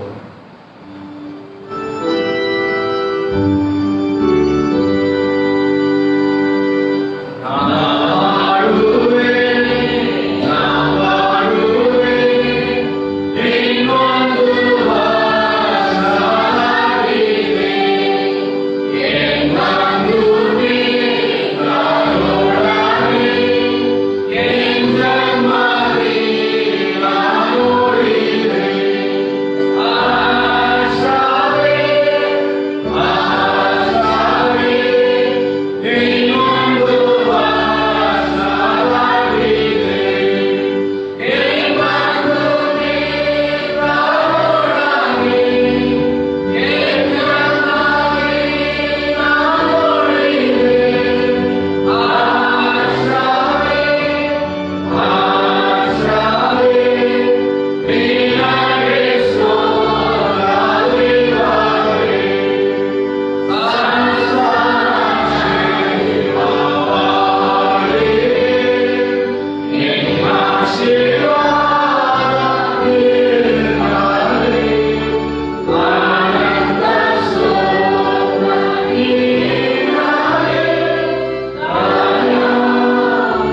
ದೇವರೇ, ನೀವು ಆಶೀರ್ವಾದ ನಿಧಿಯಾಗಿ ನಮ್ಮೆಲ್ಲರಿಗೂ ನಿನ್ನ ಆಶೀರ್ವಾದವನ್ನು ದಯಪಾಲಿಸಿಕೊಟ್ಟು ನಿನಗೆ ಅನಂತ ಸ್ತುತಿಯಾಗಲಿ, ವಂದನೆಗಳು ಪ್ರಭು. ಕಳೆದ ವಾರದಲ್ಲಿ ಜನರ ದಿವಸ ವಿವಾಹ ವಾರ್ಷಿಕೋತ್ಸವವನ್ನು ಕಂಡಂತ ನಿನ್ನ ಪ್ರಿಯರು ನಿನ್ನ ಸಮ್ಮುಖದಲ್ಲಿ ನಿನ್ನ ಎದುರು ನಿಂತಿದ್ದಾರೆ. ಅವರ ಮೇಲೆ ನಿನ್ನ ಸುಮಧುರ ಕಾಂತಿಯ ಪರಿಮಳವನ್ನು ಬೀರಮಾಡುವುದಾಗಿ ಪ್ರಾರ್ಥಿಸುತ್ತೇನೆ. ಕಳೆದ ವಾರ, ಕಳೆದ ದಿವಸಗಳು, ಕಳೆದ ವರ್ಷಗಳಲ್ಲಿ ಅವರಿಗೆ ನೀವು ಅನುಗ್ರಹಿಸಿದಂತ ಆಶೀರ್ವಾದಗಳು, ಪೋಷಿಸಿ ಸಾಕಿ ಸಲಹಿದಂತ ನೀತಿಗಳೆಲ್ಲವನ್ನು ನೆನೆದು ನಿನಗೆ ಮನದಾಳದ ಕೃತಜ್ಞತೆಗಳನ್ನು ಸಲ್ಲಿಸುತ್ತೇವೆ. ಅವರ ಕಷ್ಟ, ನೋವು, ಹಿಂಸೆ, ಸಂಕಟಗಳ ಸಂದರ್ಭದಲ್ಲಿ, ಸಂದಿಗ್ಧತೆಯ ಪರಿಸ್ಥಿತಿಯಲ್ಲಿ ಅವರಿಗೆ ಬೇಕಾದಂತಹ ಕೈ ಹಿಡಿದು ನಡೆಸಬೇಕಾದಂತಹ ಧೈರ್ಯ, ಸಮಾಧಾನ, ಶಾಂತಿಯನ್ನು ಕೊಟ್ಟು ಅವರನ್ನು ನೀವು ಕಾಪಾಡಿ, ಅನಾರೋಗ್ಯದಿಂದ ಆರೋಗ್ಯಕ್ಕೆ, ಅಸ್ವಸ್ಥತೆಯಿಂದ ಸ್ವಸ್ಥತೆಗೆ, ಅಸೌಖ್ಯದಿಂದ ಸೌಖ್ಯದಲ್ಲಿ ನಡೆಸಿತು. ಮುಖ್ಯವಾಗಿ ನಿನ್ನ ಹಸ್ತಸ್ಪರ್ಶ, ನಿನ್ನ ನಡೆಸುವಿಕೆ, ನಿನ್ನ ಆತ್ಮನ ಇರುವಿಕೆ ನಿತ್ಯ ಕಾಲಕ್ಕೂ ಅವರ ಸಂಗಡ ಇದ್ದುಕೊಂಡು ಮುನ್ನಡೆಸಿದೆ. ನನಗೆ ಅನಂತ ವಂದನೆಗಳು ಪ್ರಭುವೇ. ಭವಿಷ್ಯದ ದಿನಮಾನದಲ್ಲಿ ಪ್ರೀತಿಯುಳ್ಳ ನಿನ್ನ ಮಕ್ಕಳ ಭವಿಷ್ಯದ ದಿವಸ, ಈ ನೂತನ ದಿವಸ, ನೂತನ ವರ್ಷ ಅವರಿಗೆ ಹರುಷ, ಸಂತೋಷ, ಸಮಾಧಾನವನ್ನು ನೀಯಲಿ. ನಿನ್ನ ಆತ್ಮನ ಸಮುದ್ರ ಸಂಗತಿಗಳು, ವರದಾನಗಳ ಪೂರ್ವಕವಾಗಿ ನಿನ್ನ ಪರಲೋಕದ ದ್ವಾರಗಳನ್ನು ತೆರೆದು ಅವರ ಮೇಲೆ ಸುರಿಯಲ್ಪಡಲಿ. ನೀನು ಕಾರ್ಯವನ್ನು ಸಾಗಿಸಲಿ, ಸಂರಕ್ಷಿಸು. ಅವರ ಕೌಟುಂಬಿಕ ಬಾಳ್ವೆ, ವೈಯಕ್ತಿಕ ಜೀವನ ನಿನಗೆ ಸಾಕ್ಷಿಯಾಗಿ, ನಿನಗೆ ಮಾದರಿಯಾಗಿ, ಸದಾಕಾಲವೂ ನಿತ್ಯ ಕಾಲವು ನಿನಗೆ ಮಹಿಮೆ ಕೊಂಡಾಟವನ್ನು ತರುವಂತವರಾಗಿ ತಮ್ಮ ಜೀವಿತವನ್ನು ಮುನ್ನಡೆಸಿಕೊಂಡು ಹೋಗಲು ಅವರ ಅಗತ್ಯಗಳನ್ನು ಯೆಹೋವ ಈರಿಯಾಗಿ ನೀನು ಸ್ಪಂದಿಸುವುದಾಗಿ ನಿನಗೆ ವಿನಂತಿಸುತ್ತೇವೆ. ಅವರೆಲ್ಲ ಪ್ರಾರ್ಥನೆಗಳಿಗೆ ಉತ್ತರಿಸು, ಆಧ್ಯಾತ್ಮಿಕ ಬದುಕಿಗೆ ಚೋಟುಕೊಡುವುದಾಗಿ ನಿನ್ನಾತ್ಮನ ಕೃಪಾವರಗಳಿಂದ ತುಂಬಿಸಿ ಬಲಪಡಿಸಿ ನಡೆಸಿಕೊಡಬೇಕೆಂಬುದಾಗಿ ಪ್ರಭು ರಕ್ಷಕನಾಗಿರುವಂತಹ ನಜರೇತಿನ ಯೇಸುವಿನ ನಾಮದಲ್ಲಿ ಪ್ರಾರ್ಥನೆ ಬೇಡುತ್ತೇವೆ. ದಯಮಾಡಿ ಕೊಡಿಸಿ. ಕರ್ತನಲ್ಲಿ ಪ್ರೇರಣೆಯ ದಿನ ಶಾಲೋಮ್ 2020ರಲ್ಲಿ ನಮ್ಮ ಯವನಸ್ಥ ಮಕ್ಕಳು ಸಂಗೀತ ಸ್ಪರ್ಧೆಯಲ್ಲಿ, ಅದರಲ್ಲೂ ಜ್ಞಾನ ಕೀರ್ತನೆಯ ಸಂಗೀತ ಸ್ಪರ್ಧೆಯಲ್ಲಿ ಮೊದಲ ಬಹುಮಾನವನ್ನು ತಂದಿರುತ್ತಾರೆ. ವೈಯಕ್ತಿಕವಾಗಿ ನಾನು ಅವರಿಗೆ ಉಪಕಾರಗಳನ್ನು ಮತ್ತು ಶುಭಾಶಯಗಳನ್ನು ಕೋರುವನಾಗಿದ್ದೇನೆ. ನನ್ನ ಹಿಂಸೆ, ನನ್ನ ಎಲ್ಲ ವಿಧವಾದಂತಹ ಮಾತುಗಳಿಗೆ ಸಹಕರಿಸಿ ಬಹಳ ಚಂದವಾಗಿ, ಸಾಹಿತ್ಯಬದ್ಧವಾಗಿ, ಶಾಸ್ತ್ರೀಯ ರೀತಿಯಲ್ಲಿ ಅವರು ತರಬೇತಿಗಳನ್ನು ಮಾಡಿದಂತಹ ಮಕ್ಕಳೆಲ್ಲರಿಗೂ ನಾನು ತುಂಬ ಹೃದಯದ ವಂದನೆಗಳನ್ನು ಸಲ್ಲಿಸ್ತೇನೆ. ಬಹಳ ಕಷ್ಟಕರವಾದಂತಹ ಗೀತೆ 5 ದಿನಗಳಲ್ಲಿ ಕಲಿತಿದ್ದ ಒಂದು ಹೇಳುವುದಕ್ಕೆ ಇಷ್ಟಪಡುತ್ತೇನೆ.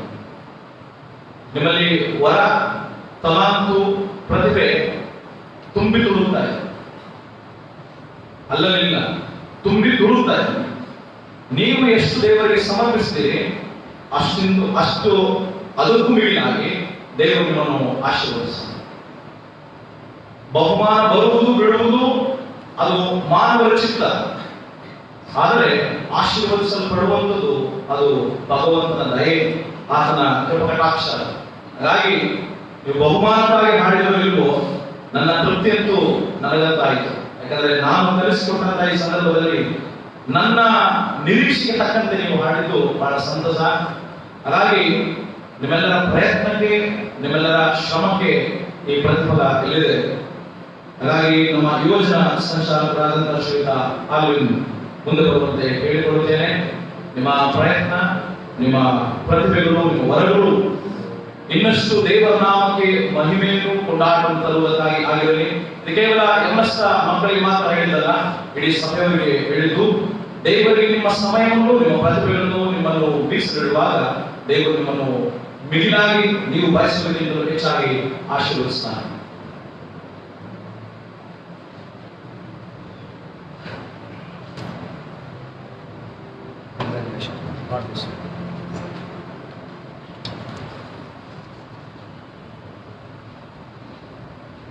ದೇವರ ವಾಕ್ಯದ ಧ್ಯಾನಕ್ಕೆ ನಾವು ಸಿದ್ಧರಾಗುವ ಹಾಗೆ ಕರ್ತ ಸಿದ್ಧವಾಗಿದ್ದೇನೆ. ನನ್ನ ಕೂಡ ಮಾತಾಡುವ ಸಂಗೀತವನ್ನು ಒಂದು ಕ್ಷಣ ಮಾಡಿ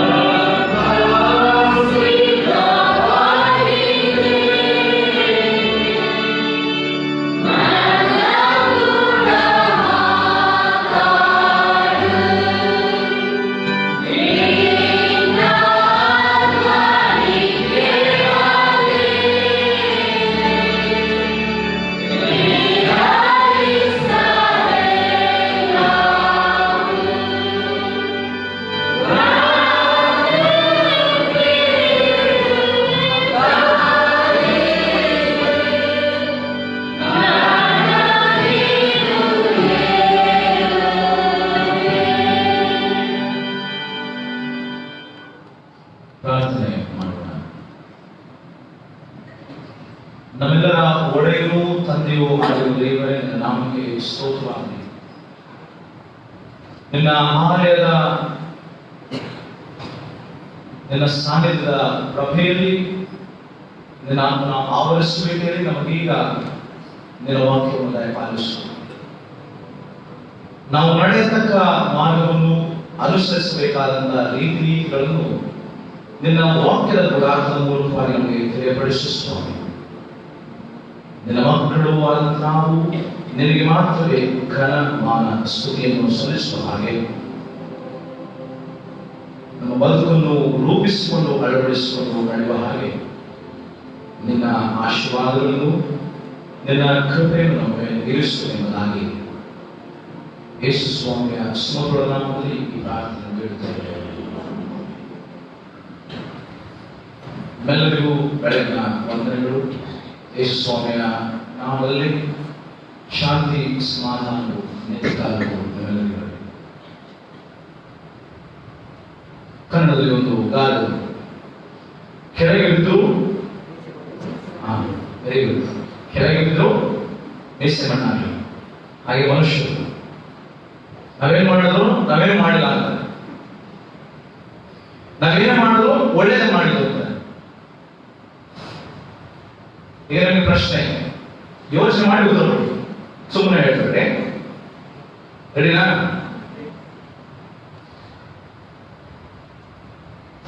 ಯಾರಾದ್ರೂ ಒಬ್ರು ತಪ್ಪು ಮಾಡಿರ್ತಾರೆ, ಯಾರಾದ್ರೂ ಒಬ್ಬರಿಗೆ ತಪ್ಪು ಮಾಡಿದ್ರು, ಆಯ್ತು ನಾನೇ ತಪ್ಪು ಮಾಡಿದ್ದೀನಿ. ಈಗ ನಿಮ್ಮ ಮುಂದೆ ನಾನು ತಪ್ಪಿತಸ್ಥನಾಗಿ ನಾನು ನಿಂತಿದ್ದೀನಿ. ಅದು ತಪ್ಪಿಲ್ವ? ತಪ್ಪ ಒಪ್ಪೋದಿನ? ನನ್ನ ಮುಂದೆ ನೀವು ತಪ್ಪಿತಸ್ಥರಾಗಿ ನಿಂತಿದ್ದೀರಾ, ಅದು ತಪ್ಪಿಲ್ವ? ಆಯ್ತು. ಹಾಗಾದ್ರೆ ನನಗೆ ಬಂದ್ರು ರಕ್ತ, ನಿಮ್ಗೆ ಬಂದ್ರು ರಕ್ತ. ನನಗೆ ಬಂದ್ರೆ ರಕ್ತ, ನಿಮ್ಗೆ ಬಂದ್ರೆ ಟೊಮೊಟೊ ಚಟ್ನಿ ಅಲ್ಲ, ಟೊಮೊಟೊ ಗೊಜ್ಜಲ್ಲ. ಒಪ್ಪೋದಿರಾಗಲ್ಲ. ಯಾಕಂದ್ರೆ ಈಗಿನ ಪ್ರಸ್ತುತ ಪರಿಸ್ಥಿತಿಯನ್ನು ಗಮನಿಸುವುದಾದ್ರೆ ಮನುಷ್ಯ ಹಾಗೆನೆ ತನ್ನ ತಪ್ಪನ್ನ ಕೆಳಗೆ ಬಿದ್ದು ಮೀಸಿ ಮಣ್ಣಾಗಿಲ್ಲ ಅಂದಿದ್ದೀನಿ. ಎಲ್ಲೆಲ್ಲ ನಂದು ತಪ್ಪಿಲ್ಲ, ಏನೋ ದುಡುಕಿ ಮಾಡ್ದೆ, ಏನೋ ಗೊತ್ತಾಗದೆ ಮಾಡ್ದೆ, ಏನೋ ಹೇಳ್ಬಿಟ್ಟೆ, ಹೆಂಗೋ ನಡೀತು, ಇರ್ಲಿ ಬಿಡಿ ಅಡ್ಜಸ್ಟ್ ಮಾಡೋದು. ಬೇರೆಯವ್ರು ಮಾಡಿದಾಗ ಏನು ತಪ್ಪು ಮಾಡೋದು, ಏನು ಮಾಡಬೇಕು? ಹೌದಾ? ಅದಕ್ಕೆ ಹೇಳಿದ್ರು, ನನಗೆ ಬಂದ್ರೆ ರಕ್ತ, ನಿಮಗೆ ಬಂದ್ರೆ ಟೊಮೊಟೊ ಗೊಜ್ಜು, ಇಲ್ಲ ನಿಮಗೆ ಬಂದ್ರೆ ರಕ್ತ, ನನಗೆ ಬಂದ್ರೆ ಟೊಮೊಟೊ ಗೊಜ್ಜು. ಎಲ್ಲರೂ ತಪ್ಪೆ, ಎಲ್ಲರೂ ರಕ್ತ. ಹಾಗಾಗಿ ನಾವು ಮುಖ್ಯವಾಗಿ ಆಲಯಕ್ಕೆ ಬರುವಾಗ, ಆಲಯದಲ್ಲಿ ಇರುವಾಗ ನಾವೆಲ್ಲರೂ ಕ್ರೈಸ್ತರೆಂಬುದಾಗಿ ನಮ್ಮನ್ನು ಕರೆಯಲ್ಪಡ್ತಾರೆ. ನಾವು ಕ್ರಿಸ್ತನ ಮಕ್ಕಳು, ಕ್ರಿಸ್ತನ ಅನುಯಾಯಿಗಳು, ಕ್ರಿಸ್ತನ ಶಿಷ್ಯರು ಹೆಮ್ಮೆಯಿಂದ ಹೇಳಿದ್ರು. ಈಗ ತಾನೇ ದೀಕ್ಷಾ ಸ್ನಾನದಲ್ಲಿ ಹೇಳಿದಲ್ಲ, ಕ್ರಿಸ್ತನ ಮಂದೆಯಾಗಿ, ಕ್ರಿಸ್ತನ ವಿಶ್ವಾಸಿಗಳಾಗಿ ಆ ಕ್ರೈಸ್ತ ಸನ್ನಿವೇಶವನ್ನು ನಾನು ಒದಗಿಸಿಕೊಡುತ್ತೇನೆ ಎಂಬುದಾಗಿ ತನ್ನಾಗಿ ಮಾತುಗಳು ನೀವು ಕೊಟ್ಟಿದ್ದೀರ. ನಾನು ಮುಂದಿನ ವರ್ಷದಲ್ಲಿ ಯಾವಾಗ ಹೋಗ್ತೇನೆ. ಕೊಟ್ಟದ್ದನ್ನ ಮರಿಬೇಕು, ಕೊಟ್ಟದನ್ನ ಮರಿಬೇಕು. ಯಾಕಂದ್ರೆ ಕೊಟ್ಟದ್ದು ನೀವು ನನಗೂ ಅಲ್ಲ, ಸಭೆಯವರಿಗೂ ಅಲ್ಲ, ಕೊಟ್ಟದ್ದು ದೇವರು. ಹಾಗಾಗಿ ನಾವು ಆಲಯಕ್ಕೆ ಬರುವಾಗ ಈ ಆಲಯ ಯೇಸು ಸ್ವಾಮಿಯ ಪ್ರಕಾರ ಏನಾಗಿದೆ? ದೇವಾಲಯ ಏನಾಗಿದೆ? ಕಟ್ಟಡ ಪರಿಶುದ್ಧ. ಆಮೇಲೆ ಈ ಆಲಯ ನನ್ನ ಆಲಯ, ನನ್ನ ಆಲಯ, ನನ್ನ ಆಲಯ, ನನ್ನ ಆಲಯ, ಪ್ರಾರ್ಥನಾಲಯ, ನನ್ನ ಆಲಯ ಪ್ರಾರ್ಥನಾಲಯ. ಇದನ್ನು ನೀವೇನ್ ಮಾಡಿದ್ರಿ? ಅವಾಗ ಹೇಳೋದಲ್ಲ, ಹೇಳಿ. ಕಳ್ಳರ ಗವಿ. ಇದು ಆಲಯ ಕಳ್ಳರ ಗವಿಯಾಗಿರುವ ಈ ಆಲಯ ಕಳ್ಳರು ತುಂಬಿದಂತಹ ಸದಸ್ಯರಾಗಿ ನಾವಿರಬಾರದು. ಈ ಆಲಯ ಪ್ರಾರ್ಥನಾಲಯವಾಗಿರಬೇಕು. ಈ ಆಲಯದಲ್ಲಿ ಆಗಲೇ ಹೇಳಿದ್ರಲ್ಲ, ಪರಿಶುದ್ಧತ್ವವೆಂಬ ಭೂಷಣದೊಡನೆ ನಾವು ನೀವು ಇಲ್ಲಿರಬೇಕು. ಈ ಆಲಯದಲ್ಲಿ ದೀನ ಭಾವದಿಂದ ನಾವಿರಬೇಕು. ಈ ಆಲಯದಲ್ಲಿ ತಗ್ಗಿಸಿಕೊಂಡು ನಾವಿರಬೇಕು. ಈ ಆಲಯದಲ್ಲಿ, ಈ ದೇವರ ಸಮಕ್ಷಮದ ಎದುರು, ಈ ದೇವರ ಪರಿಶುದ್ಧ ಸನ್ನಿಧಾನದ ಎದುರು ನಾವು ನೀವು ಶೂನ್ಯದಂತೆ ಇರಬೇಕು. ನಾನು ನೀವು ಏನು ಅಲ್ಲದವರು ಎಂಬುದಾಗಿ ಇರಬೇಕು. ತಗ್ಗಿಸಿಕೊಂಡು ನಾವಿರಬೇಕು. ನೀವು ಹಣವಂತರು, ಸ್ಥಿತಿವಂತರು, ನೀವು ಪ್ರೈಮ್ ಮಿನಿಸ್ಟರು, ಪ್ರೆಸಿಡೆಂಟು, IAS ಅಧಿಕಾರಿನೋ ಯಾರು, ದೇವರ ಮುಂದೆ ಅವನ ಸೃಷ್ಟಿ, ಅವನ ನಿರ್ಮಾಣ. ನಾನು ಸಭಾಪಾಲಕನಾಗಿದ್ದು ನಾನು ದೇವರ ಸೃಷ್ಟಿ, ದೇವರ ನಿರ್ಮಾಣ. ನನಗೆ ಜವಾಬ್ದಾರಿ ಎನ್ನುವಂಥದ್ದು ಸಭೆಯನ್ನು ಪಾಲನೆ ಮಾಡುವಂಥದ್ದೇ ಹೊರತು ನಾನು ಸಭಾಪಾಲಕನೆಂಬುದಾಗಿ ಬುರ್ರೆ ಹೊಡ್ಕೊಂಡು, ಜಂಬ ಮಾಡಿಕೊಂಡು, ದರ್ಪ ಮಾಡಿಕೊಂಡು ಇರುವುದಲ್ಲ. ಹಾಗೆಯೇ ಲೋಕದಲ್ಲಿ ಸೃಷ್ಟಿಸಲ್ಪಟ್ಟಂತ ಪ್ರತಿಯೊಬ್ಬ ಮನುಷ್ಯರು ಬಡವನಿರಲಿ, ಶ್ರೀಮಂತನಿರಲಿ, ಬಲ್ಲಿದವನಿರಲಿ, ಬಲ್ಲದವನೇ ಇರಲಿ, ಅಥವಾ ಯಾರೇ ಇರಲಿ, ಯಾರನ್ನು ಸಹ ನಾವು ಭೇದ ಭಾವದಿಂದ ಕಾಣುವಂತವಾಗಿಲ್ಲ. ಎಲ್ಲರೂ ಸಮಾನರು. ದೇವರ ಮುಂದೆ ಎಲ್ಲರೂ ಸಮಾನ. ನಾನು ದೇವರ ಮುಂದೆ ತಪ್ಪಿತಸ್ಥನಾಗಿ ನಿಲ್ಲುವಂಥದ್ದು, ನೀವು ಸಹ ದೇವರ ಮುಂದೆ ತಪ್ಪಿತಸ್ಥರಾಗಿ ನಿಲ್ಲುವುದು. ಹಾಗಾಗಿ ಈ ಪ್ರಾರ್ಥನಾಲಯದಲ್ಲಿ ನನ್ನ ನಿಮ್ಮ ಕಾರ್ಯವೇನು, ನನ್ನ ನಿಮ್ಮ ಜವಾಬ್ದಾರಿ ಏನು, ಈ ಪ್ರಾರ್ಥನಾಲಯದಲ್ಲಿ ನಾವು ನೀವು ನಡೆದುಕೊಳ್ಳಬೇಕಾದಂತ ರೀತಿ ಏನು ಎಂಬುದನ್ನು ಲೂಕನ ಸುವಾರ್ತೆ 18ನೇ ಅಧ್ಯಾಯದಲ್ಲಿ ಯೇಸು ಸ್ವಾಮಿ ಹೇಳ್ತಾನೆ. ಏನಂತ ಹೇಳ್ತಾನೆ? ಸಾಮ್ಯ ಒಂದು ಹೇಳ್ತಾನೆ. ಏನಂತ ಹೇಳ್ತಾನೆ ಸಾಮ್ಯ? ಒಂದು ಸಾಮ್ಯವನ್ನು ಹೇಳಬೇಕಾದ್ರೆ ಅದೇನೆಂದರೆ ಎಂಬುದಾಗಿ ಪ್ರಾರಂಭ ಮಾಡ್ತಾನೆ ಯೇಸು ಸ್ವಾಮಿ 10ನೇ ವಚನದಲ್ಲಿ. ಲೂಕ 18:10 ಹೇಳ್ತಾನೆ, ಅದೇನೆಂದರೆ ಪ್ರಾರ್ಥನೆ ಮಾಡಬೇಕೆಂದು ಇಬ್ಬರು ಮನುಷ್ಯರು ದೇವಾಲಯಕ್ಕೆ ಹೋದರು. ನಾವು 100 ಜನ ಇದ್ದೇವೆ, 10 ಜನ ಇದ್ದೇವೆ. ಪ್ರಾರ್ಥನೆ ಮಾಡುವುದಕ್ಕೆ ಇಬ್ಬರು ವ್ಯಕ್ತಿಗಳು ಹೋದಂತೆ. ಯಾರು? ಒಬ್ಬ ಪರಿಸಾಯ, ಮತ್ತೊಬ್ಬ ಸುಂಕದವ. ಈಗ ಪರಿಸಾಯನ ಬಗ್ಗೆ ಸ್ವಲ್ಪ ತಿಳ್ಕೊಳ್ಳೋಣ. ಈ ಪರಿಸಾಯ ಹೆಂಗಿದ್ರೆ ಇವರೊಂದು ಪಂಗಡ ಇದೆ. ಯಾರು? ಇವರದೊಂದು ಪಂಗಡ. ಆ ಕಾಲದಲ್ಲಿ ಸ್ವಾಮಿ ಕಾಲದಲ್ಲಿ ಇವರೊಂದು ಪಂಗಡ ಇದೆ. ಪ್ರೊಟೆಸ್ಟೆಂಟ್ಸ್, ರೋಮನ್ ಕ್ಯಾಥೋಲಿಕ್, ಆ ರೀತಿಯಾದಂತ ಒಂದು ಪಂಗಡ ಇದೆ. ಈ ಪರಿಸಾಯ ಹೆಂಗೆ ಅಂದ್ರೆ ಪುನರುತ್ಥಾನದಲ್ಲಿ ನಂಬಿಕೆ ಇತ್ತು. ಪುನರುತ್ಥಾನದಲ್ಲಿ ನಂಬಿಕೆ ಇತ್ತು ಅಂದ್ರೆ ಅವರು ಮತ್ತೆ ಸತ್ತ ಮೇಲೆ ಎದ್ದು ಬರುತ್ತಾರೆ ಎನ್ನುವಂತ ನಂಬಿಕೆ ಅವರಲ್ಲಿ ಇತ್ತು. ಇವರು ಕಟ್ಟುನಿಟ್ಟು ಬಹಳ ಶುದ್ಧಾಚಾರ ಅಂದ್ರೆ ಧರ್ಮಶಾಸ್ತ್ರ ಏನು ಕೊಡಲ್ಪಟ್ಟಿದೆ, ದಶಾಜ್ಞೆಗಳು, ಮೋಶೆಯ ಗ್ರಂಥದಲ್ಲಿ ಇರುವಂತಹ ಆಜ್ಞೆಗಳು, ನಿಯಮಗಳು, ಷರತ್ತುಗಳನ್ನು ಚಾಚನಪದ ಪಾಲಿಸುವವರು ಕಟ್ಟುನಿಟ್ಟು. 8:30 8:30 ಆರಾಮಾಗಿ ಇಟ್ಬಿಡ್ತಾರೆ. 7 ಗಂಟೆಗೆ ಪ್ರಾರ್ಥನೆ ಸ್ಟಾರ್ಟ್ ಮಾಡ್ಬಿಡ್ತಾರೆ. 8 ಗಂಟೆಗೆ ಪ್ರಾರ್ಥನೆ ಸ್ಟಾರ್ಟ್ ಮಾಡ್ತಾರೆ. ಕಾಣಿಕೆ ಕೊಡ್ಬೇಕು ಅಂದ್ರೆ ಕೊಟ್ಬಿಡ್ತಾರೆ. ದಶಮಾಂಶ ಕೊಡ್ಬೇಕು ಅಂದ್ರೆ ಕೊಟ್ಬಿಡ್ತಾರೆ. ಅವರು ಸಾಲ ಮಾಡ್ಕೊಡ್ಬೋದು ಅಥವಾ ಅವರು ಕಷ್ಟಪಟ್ಟಾರು ಕೊಡ್ಬೋದು ಅಂತವ್ರು. ಮತ್ತೆ ಎಲ್ಲ ಸ್ಥಿತಿವಂತರು, ಚೆನ್ನಾಗಿ ಆರ್ಥಿಕ ಪರಿಸ್ಥಿತಿಯಲ್ಲಿ ಸ್ಥಿತಿವಂತರು ಪರಿಸ್ಥಿತಿ.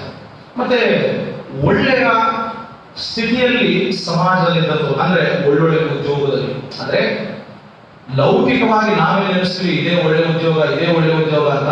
ಆ ತರ ಸ್ಥಿತಿಗತಿಗಳಿದ್ದಂತಹ ಒಳ್ಳೆಯ ಉದ್ಯೋಗಸ್ಥರು ಮತ್ತು ಹಣವಂತರು ಈ ಪರಿಸರ ಜನ. ಮತ್ತು ಇವರಿಗೆ ಎಲ್ಲವೂ ಕಟ್ಟುನಿಟ್ಟಾಗಿ ಶುದ್ಧವಾಗಿ ಪರಿಶುದ್ಧವಾಗಿ ಆಚರಿಸಲ್ಪಡಬೇಕು. ಇವರಿಗೆ ಎಲ್ಲವೂ ಅಂತಹ ವ್ಯಕ್ತಿಗಳು ಈ ಪರಿಸರ ಜನ, ಪರಿಸರ ಪಂಗಡಕ್ಕೆ ಸೇರಿದವರು.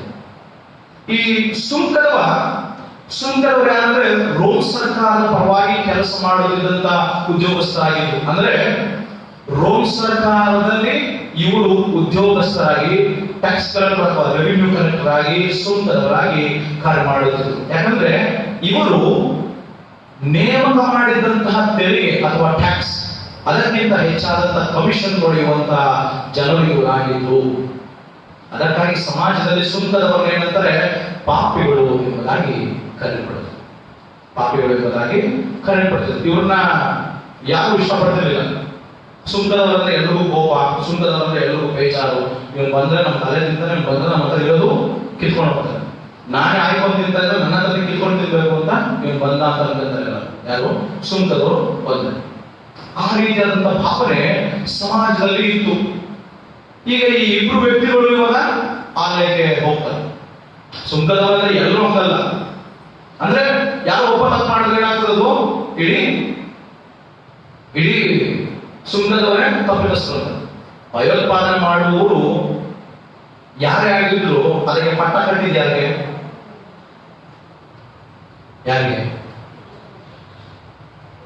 ಹೇಳಿ?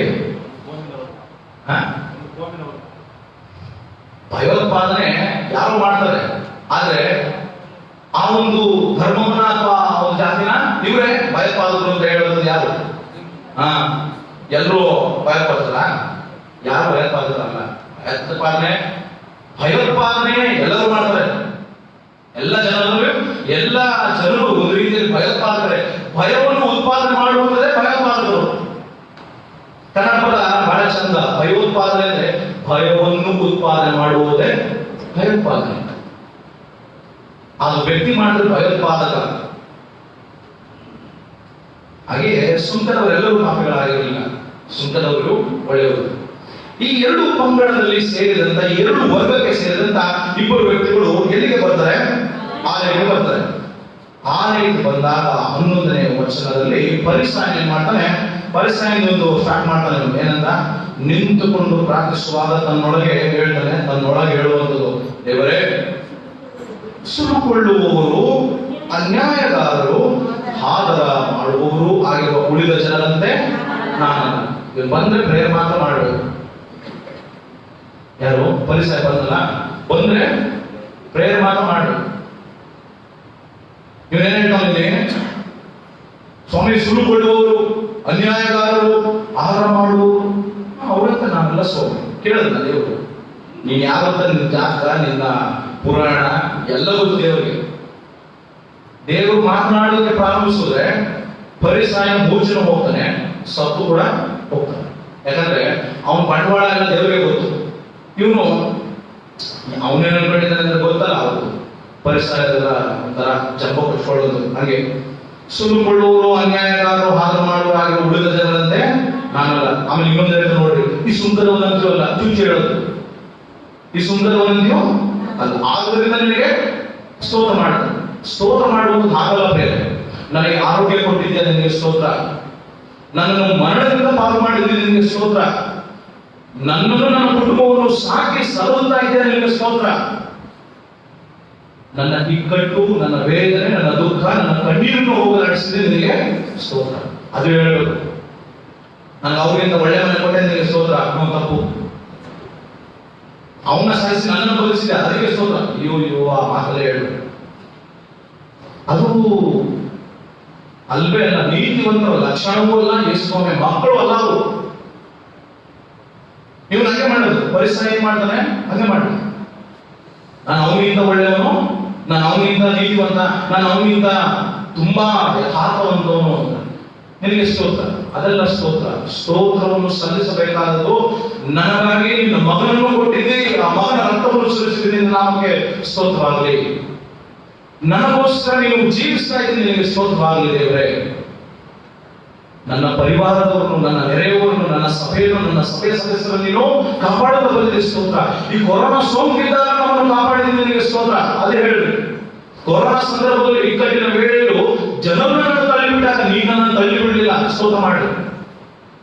ಜನರು ನನ್ನನ್ನು ತಿರಸ್ಕರಿಸಿದಾಗ ನೀ ನನ್ನನ್ನು ತಿರಸ್ಕರಿಸಿಲ್ಲ, ಸ್ತೋತ್ರ ಮಾಡಿ. ಸ್ವಾಮಿ, ನನಗೂ ಕೊರೋನಾ ಬಂತು, ಅವ್ರಿಗೂ ಕೊರೋನಾ ಕೊಟ್ಟೆ, ನಿನಗೆ ಸ್ತೋತ್ರ. ತಪ್ಪು. ನನಗೆ ಡೆಂಗ್ಯೂ ಬಂತು, ಅವ್ರಿಗೂ ಡೆಂಗ್ಯೂ ಬರಲಿ, ಸ್ತೋತ್ರ. ಅದು ತಪ್ಪು. ನನಗೆ ಟೈಫಾಯ್ಡ್ ಬಂತು, ಅವ್ರಿಗೂ ಟೈಫಾಯ್ಡ್ ಬರಲಿ, ಅದು ಸ್ತೋತ್ರ. ನನಗೆ ಮಾರಕವಾದಂತ ಕಾಯಿಲೆ ಬಂತು, ನನಗೆ ಆಕ್ಸಿಡೆಂಟ್ ಆಯ್ತು, ಅವ್ರಿಗೂ ಆಕ್ಸಿಡೆಂಟ್ ಆಯ್ತು, ಸ್ತೋತ್ರ. ಅವ್ರನ್ನ ತಪ್ಪಿಸಿ ಹೇಗೂ ನನ್ನನ್ನು ತಪ್ಪಿಸಿದೆ, ನಾಮಕ್ಕೆ ಸ್ತೋತ್ರ ಅಂತ ಹೇಳಿ.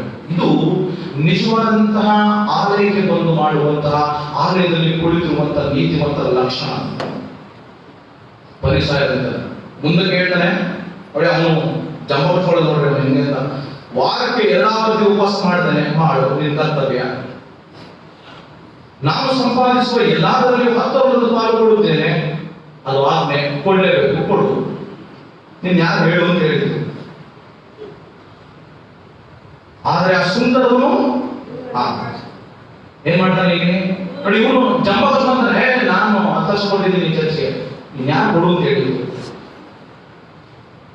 ನೀನ್ ಯಾರು ಕೊಡು ಅಂತ ಹೇಳಿದ್ರು. ದೇವ್ರು ಕೇಳಿದ, ಮನುಷ್ಯ ಕೇಳಿರ್ತಾನೆ. ನಾನ್ ಕೇಳಿರ್ಬೋದು, ದಾನ ಮಾಡಿಯಪ್ಪ ಅಂತ. ಎಲ್ಲ ನಮ್ಮ ಕಾರ್ಯದರ್ಶಿನೋ, ಖಜಾಂಚಿನೋ, ಇಲ್ಲ ಯಾರು ದೊಡ್ಡವರು ಕೇಳಿರ್ತಾರೆ, ಕೊಡಪ್ಪ ನಮ್ಮ ಚರ್ಚೆಗೆ ಅಂತ. ನೋಡಿ ಪ್ರಿಯ, ದೇವರು ಯಾವತ್ತೂ ಕೇಳಲ್ಲ, ಕೊಡ್ತಾನೆ. ಎಷ್ಟು ನೀವು ಯಾರು ಕೇಳಿದ್ರ?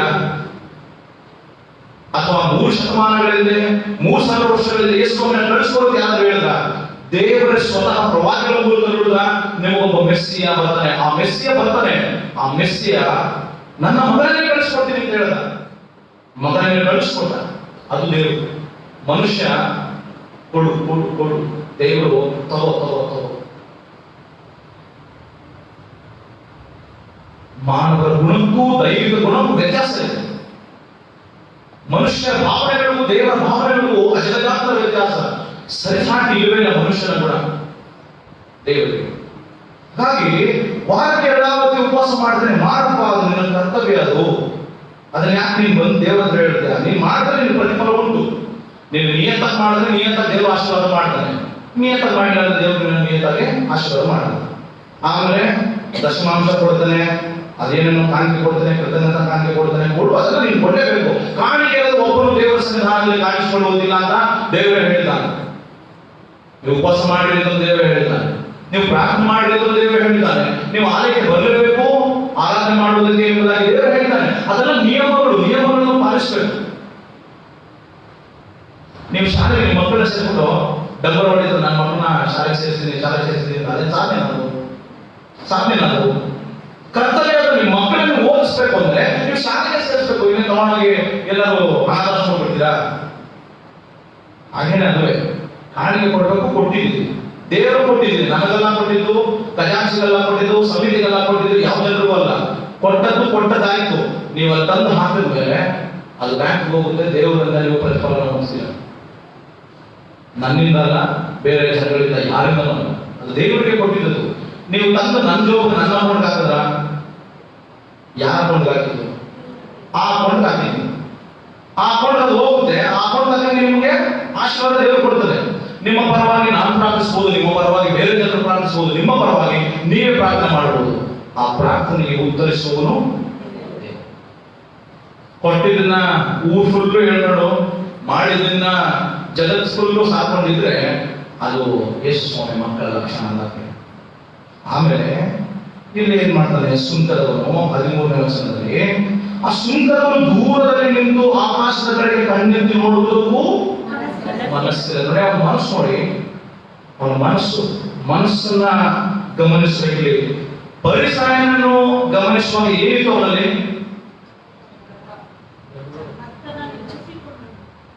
ಅಲ್ಲಿ ವಾಕ್ಯದಲ್ಲಿ ಹೇಳ್ಬೇಡ್ರಿ. ಪರಿಸಾಯನಲ್ಲಿ ಏನನ್ನ ಕಂಡ್ರಿ? ಅವನು ಬುರ್ಡೆ ಒಂದು ಏನೋ ಬರೀ ಒಳಗಡೆ ನೋಡಿ ಏನ್ ಹೇಳ್ದ ಅವನು? ಆ ಸುರುಗಳು ಬರೀ ಮಾತೆ ಒಂದು ಇಲ್ಲಿಂದ ಬಂದಿದ್ದು, ಈ ತುಟಿಗಳಿಂದ ಬಂದಿದ್ದು, ಮನಸ್ಸಿನಿಂದ ಬಂದಿದ್ದು, ಹೃದಯದಿಂದ ಬಂದಿದ್ದು ಅಲ್ಲ. ವಾಕ್ಯಭಾಗದಲ್ಲಿ ಸ್ಪಷ್ಟವಾಗಿ ಬರೆದಿದ್ದು. ಲೂಕ ಬರೀಬೇಕಾದ್ರೆ ಸ್ಪಷ್ಟವಾಗಿ ಬರೀತಾನೆ. ಪರಿಸಾಯನು ಮಾತಿನಿಂದ ಹೇಳ್ತಾ ಇದ್ದವನು, ಸ್ವಾಮಿ ನಾನು ನಿಮಗೆ ಕಾಕಿ ಕೊಡ್ತೇನೆ, ನಾನು ನಿಮಗೆ ಉಪವಾಸ ಮಾಡ್ತೇನೆ, ನಾನು ಅವನಂತಲ್ಲ ಇವನಂತಲ್ಲ. ಬರೀ ಮಾತೇ ಇದು.